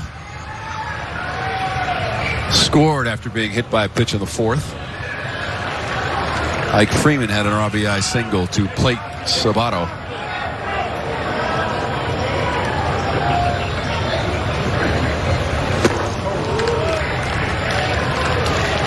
A little bit late on the fastball. He would love nothing better than to atone for the 5 strikeouts he's had in the first 2 games of this tournament. Popped up. Shallow right. It's going to be a tough chance, and it's going to drop. Sabato hustling to second. In the box score, it's a double.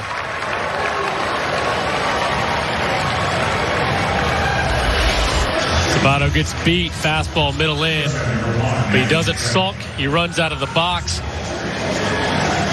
Del Castillo at right probably should have had this ball, at least been closer than that. You see Sabato hustling out of the box. He smells a double. Good effort on the base pass.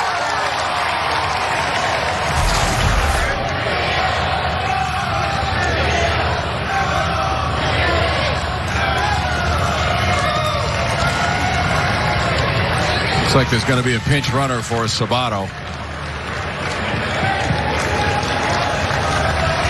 Angel Zarate has come in. Zarate scored the winning run 2 days ago after Caleb Roberts was hit by a pitch with the bases loaded. So Zarate for Sabato, and Soretti is up.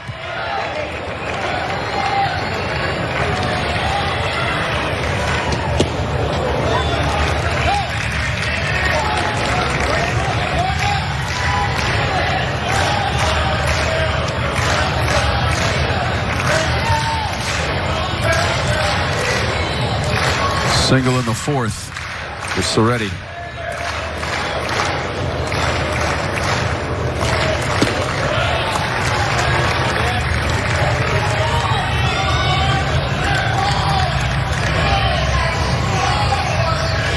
Freshman, Berkeley Heights, New Jersey.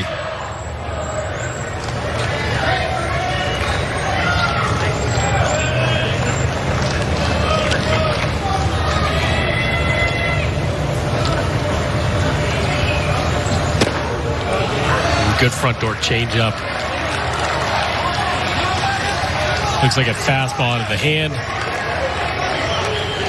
Runs right back over the inside corner. First time the Heels have had a runner in scoring position situation since the 4th inning. Home runs in the 5th and a 2-run homer in the 8th by Bush. Martirano had that homer in the 5th, a solo home run.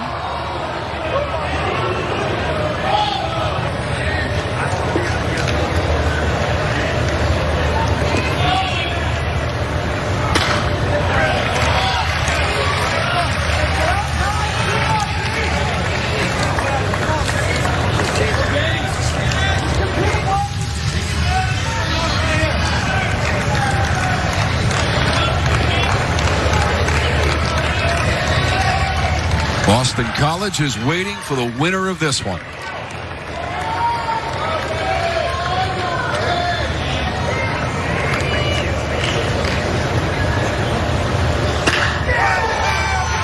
Zamora's going to go to third with it. Safe.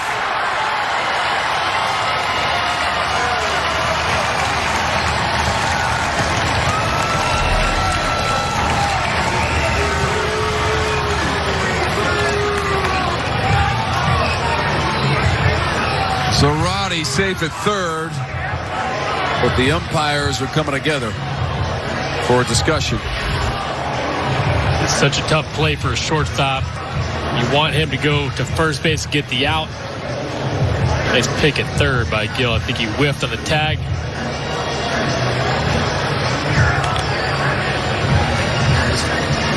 Interesting. He pulls the hand off the bag. I don't know. Just tough, such a tough play for a shortstop to make that throw. If it's a good throw, and it appeared the sweeping tag hit him in the wrist. He pulls him off the bag, I think. Exactly. Right there, too. Because the right hand was in the dirt to the right of the bag. Zarate sold it, though. That was Gill applying the tag. Right. That's what they're looking at right now, trying to determine if there's evidence. The call on the field by A.J. Lastaglio was safe for Zarate trying to go to third. Now, if Zamora makes a throw somewhat on the money, it's probably not a close play. No, he's out, but it's just such a tough throw. You see, it looks like he tags him. If he doesn't tag him here, he ends up pulling him off the base when he comes up. I don't know if Lastaglio sees that, though. Replay should see it. Well, we're going to find out.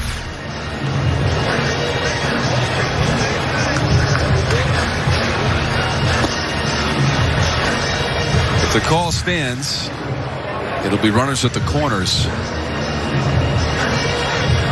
with Zarate at third and Soretti at first.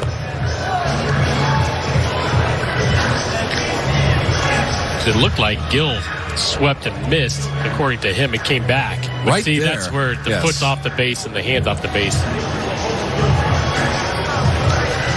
You see it again here. Is the left foot on the base when the left arm comes up and off? No, it's off the base. Okay, you see it right there? Yep. And as an umpire, you can't see that. No. That's impossible for him to see. He's in position. He's just blocked by the commotion by the runner and Raymond Gill, the third baseman. Did he get him on the initial sweep, Nick? What do you think? That's the question. I don't know. Again, I've been wrong multiple times in this tournament, but is there enough evidence to overturn that part of it? The part that I looked at was that I think he's out on is when you sweep back up, foot's off the base, the hand's off the base.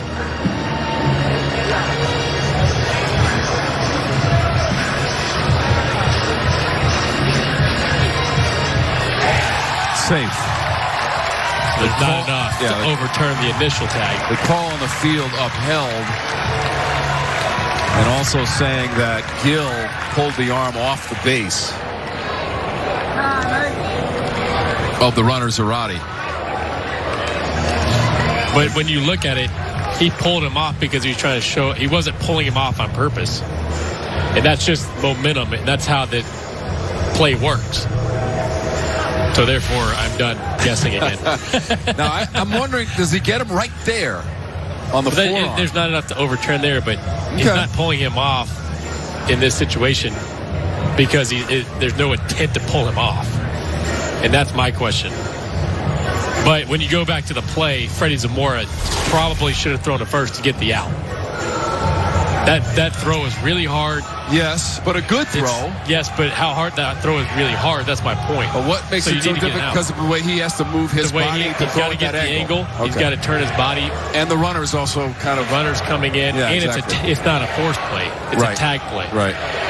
Gill did well to catch that ball. And there's one out. On the other side of the base. There would have been two. Right. And sweep the tag. Exactly. Let's reset it. One down. Runners at first and third. Zarate is the runner at third. Soretti, who hit that ball to Zamora at short, is the runner at first. There's one out. Bush led off the inning with a drive to center that Jenkins caught. Ike Freeman, the hitter. Safety squeeze. This is hard to defend. If you're the runner on third, he's got to bunt it to first base. You have to see it on the ground before you run. You've got to get a good secondary. Being a non-forced play at home plate makes it difficult. Second inning of relief for Tyler Kaiser.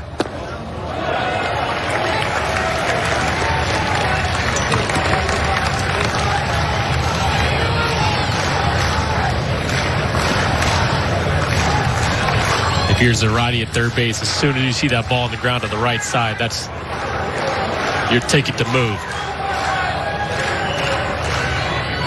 What makes this so difficult is there's a runner on first base, so the first baseman has to hold the runner.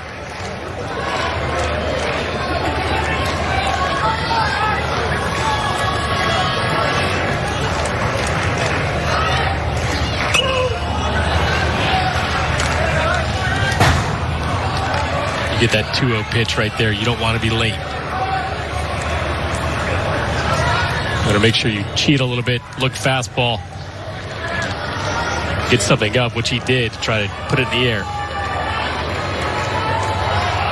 Be interesting to see if they go back to the safety squeeze.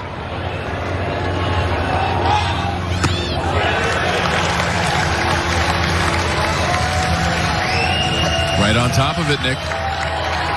The idea was there. I almost want to pull it back off again and let him swing, but he's got to be on the fastball if they do that. I don't think you're going to see Kaiser throw an off-speed pitch in this count.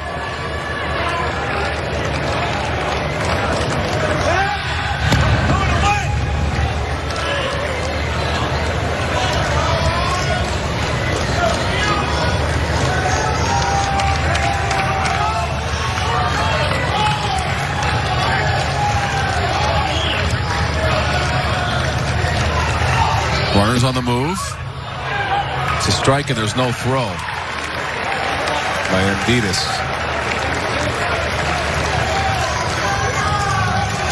So Soretti will be credited with a stolen base. Although there was no attempt to throw down by Embiidis. Runners at second and third now. And a full count to Ike Freeman. And a pinch runner is trotting out there as well. Will Schroeder is going to be the pinch runner for Soretti, who stole second.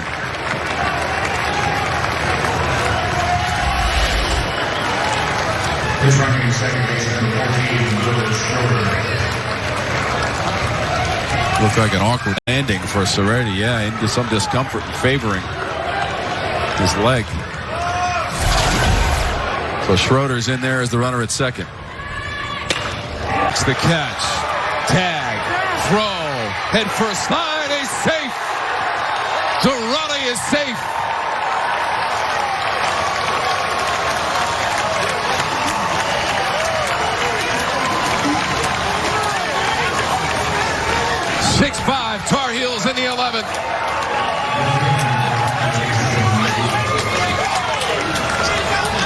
Tremendous job by Ike Freeman, choking up, understanding the situation, gets something that he can elevate. Nice throw by Lala. Great head first slide by Zarate. 6'5" Tar Heels. Good job getting behind this ball too by Lala.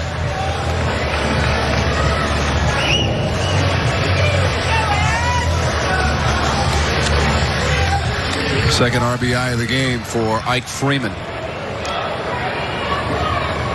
Now up to 42 on the season. Getting the job done with Zarate, who was the pinch runner for Sabato, who doubled down the line in between the fielders on a little flare pop into no man's land.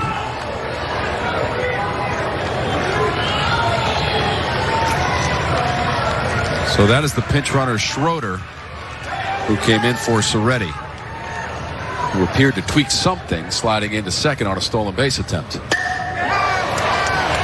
bat was on the infield, made a funny sound,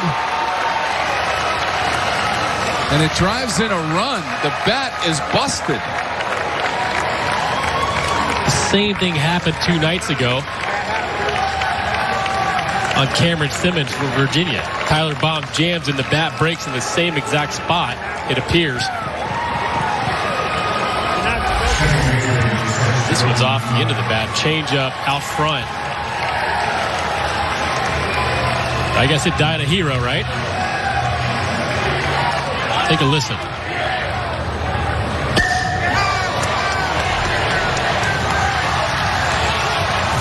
Is that a $300 hero? Is that what that is? That is not the usual ping that we're accustomed to. Either way, it's a single for Ashton McGee. He's got his first RBI of the game, and that is RBI number 32 for Ashton McGee, standing at first and taking his lead. 2 runs in the 11th off Tyler Kaiser.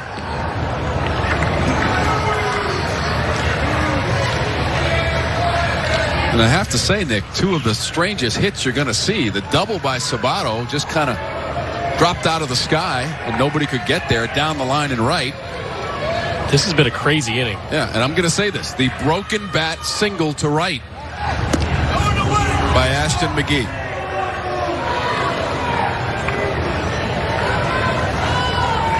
Well, we've now seen it all today. And by the way, this is just game 2. 1 more to come.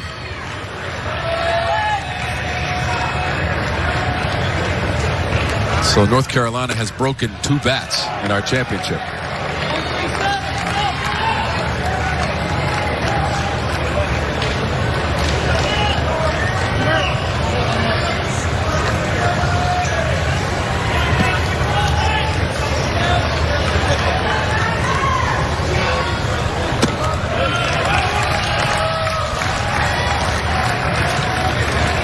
And I don't want to harp on this, but you go back to the Freddie Zamora play on the fielder's choice on the Soretti ball. You don't have that opportunity to hit the fly ball for the sac fly if you get the out. Dylan Enweiler.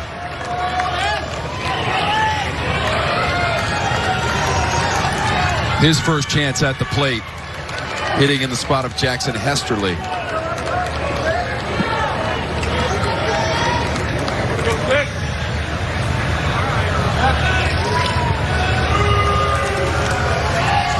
There was a review on that play over at third on the throw by Zamora and the attempted tag by Gill on Zarate, who was a pinch runner for Sabato. Ike Freeman did a great job, though, battling in that at bat and getting a sac fly.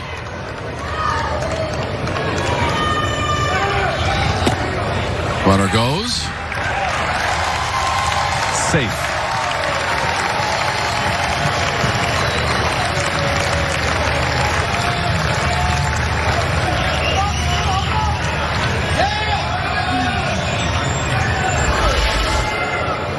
Good lead, good jump. 7th stolen base of the year for McGee. 2 runs are in. Runner in scoring position. Picked up by Gill. Nifty play, throw. Draws Terrell off the bag.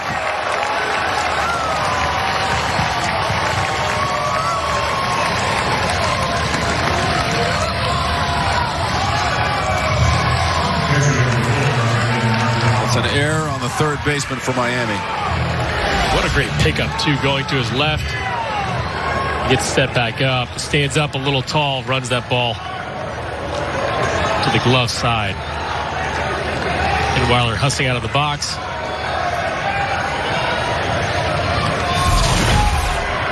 Good Carolina, you want to take advantage of that.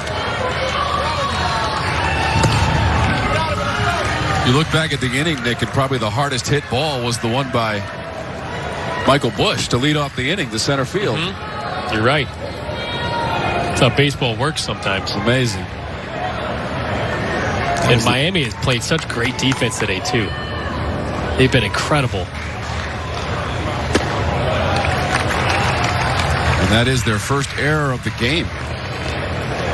Charge to Gill on the throw. After the smooth pickup.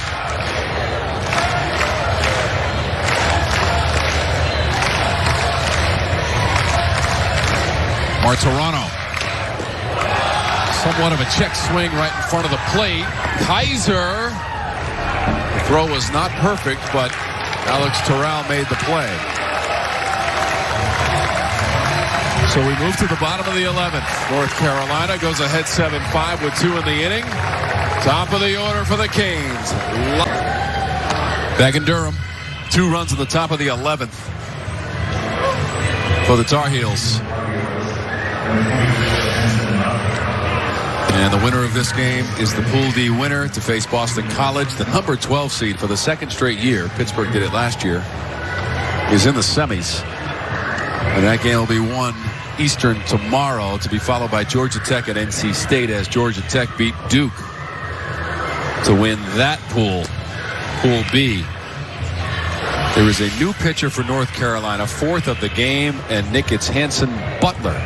Only his 15th appearance of the season, 2-0, 2.77 ERA. He's been scoreless 9 of his last 10. Last pitch on Saturday against NC State, and went 2/3 of an inning, a walk and a strikeout.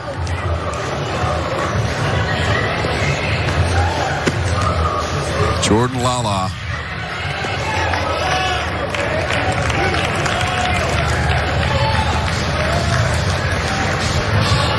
Leading on the Hurricanes, left fielder number 28, Jordan Lala.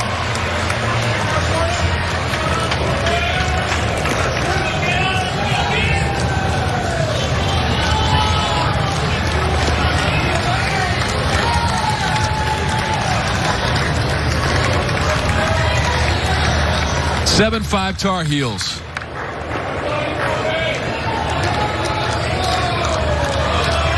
Trying to go back to the semifinals. They were last there in 2017, first year of the format, and they lost to Florida State.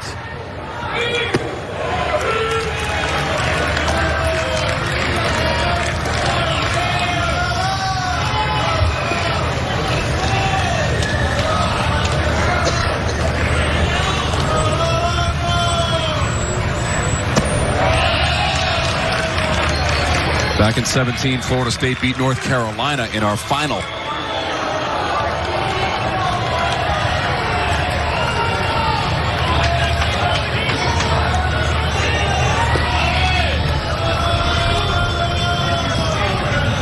Lala scored 2 runs in the game for Miami. Takes a strike from Hanson Butler.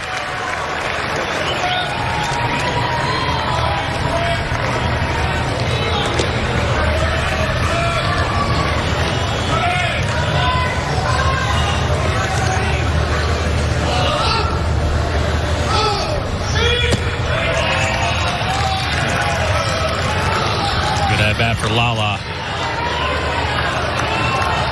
Got to get on base any way possible.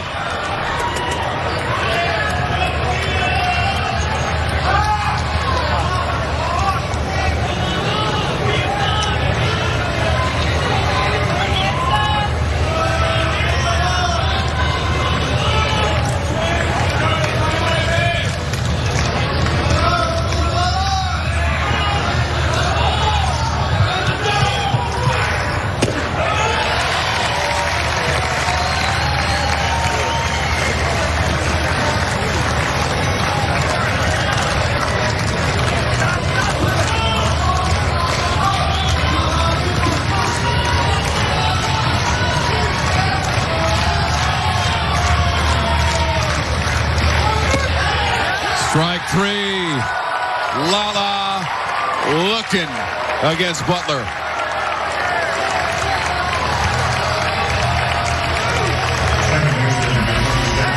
Fastball, probably off the plate. Tough call. Lala not happy.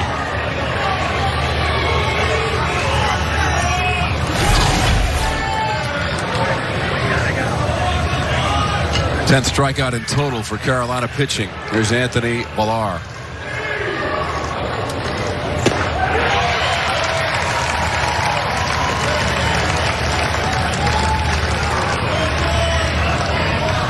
Anson Butler's got some serious life to his fastball. Some good run to it.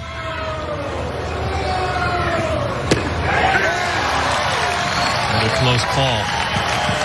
Now, if you're Miami, you've got to understand where that strike zone is. You have to battle. You can't take that pitch off the plate, even if you think it's a ball.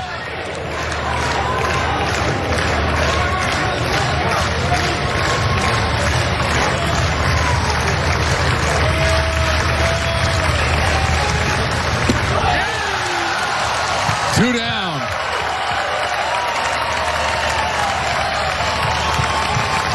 Canes down to their last out after leading 5-0 early in this game. Butler goes fastball away, and then wrinkles it up with the breaking ball.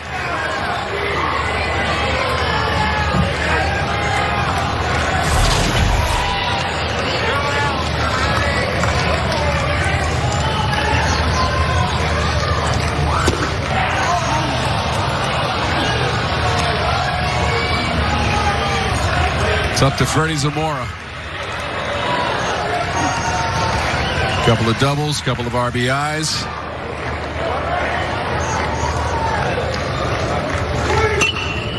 Ground ball, deep in the hole. Play by Freeman on the bounce. Over to Michael Bush. And North Carolina wins it 7-5 in 11 innings. And the Tar Heels will face Boston College tomorrow in the semis. What a play by Freeman, who had to move over to shortstop because of the injury to Soretti. What a way to put an end to this ball game. 2 runs in the top of the inning, 1, 2, 3 in the bottom, and the play made by Freeman on to Bush. Perfect one-hopper. Tremendous effort by Carolina.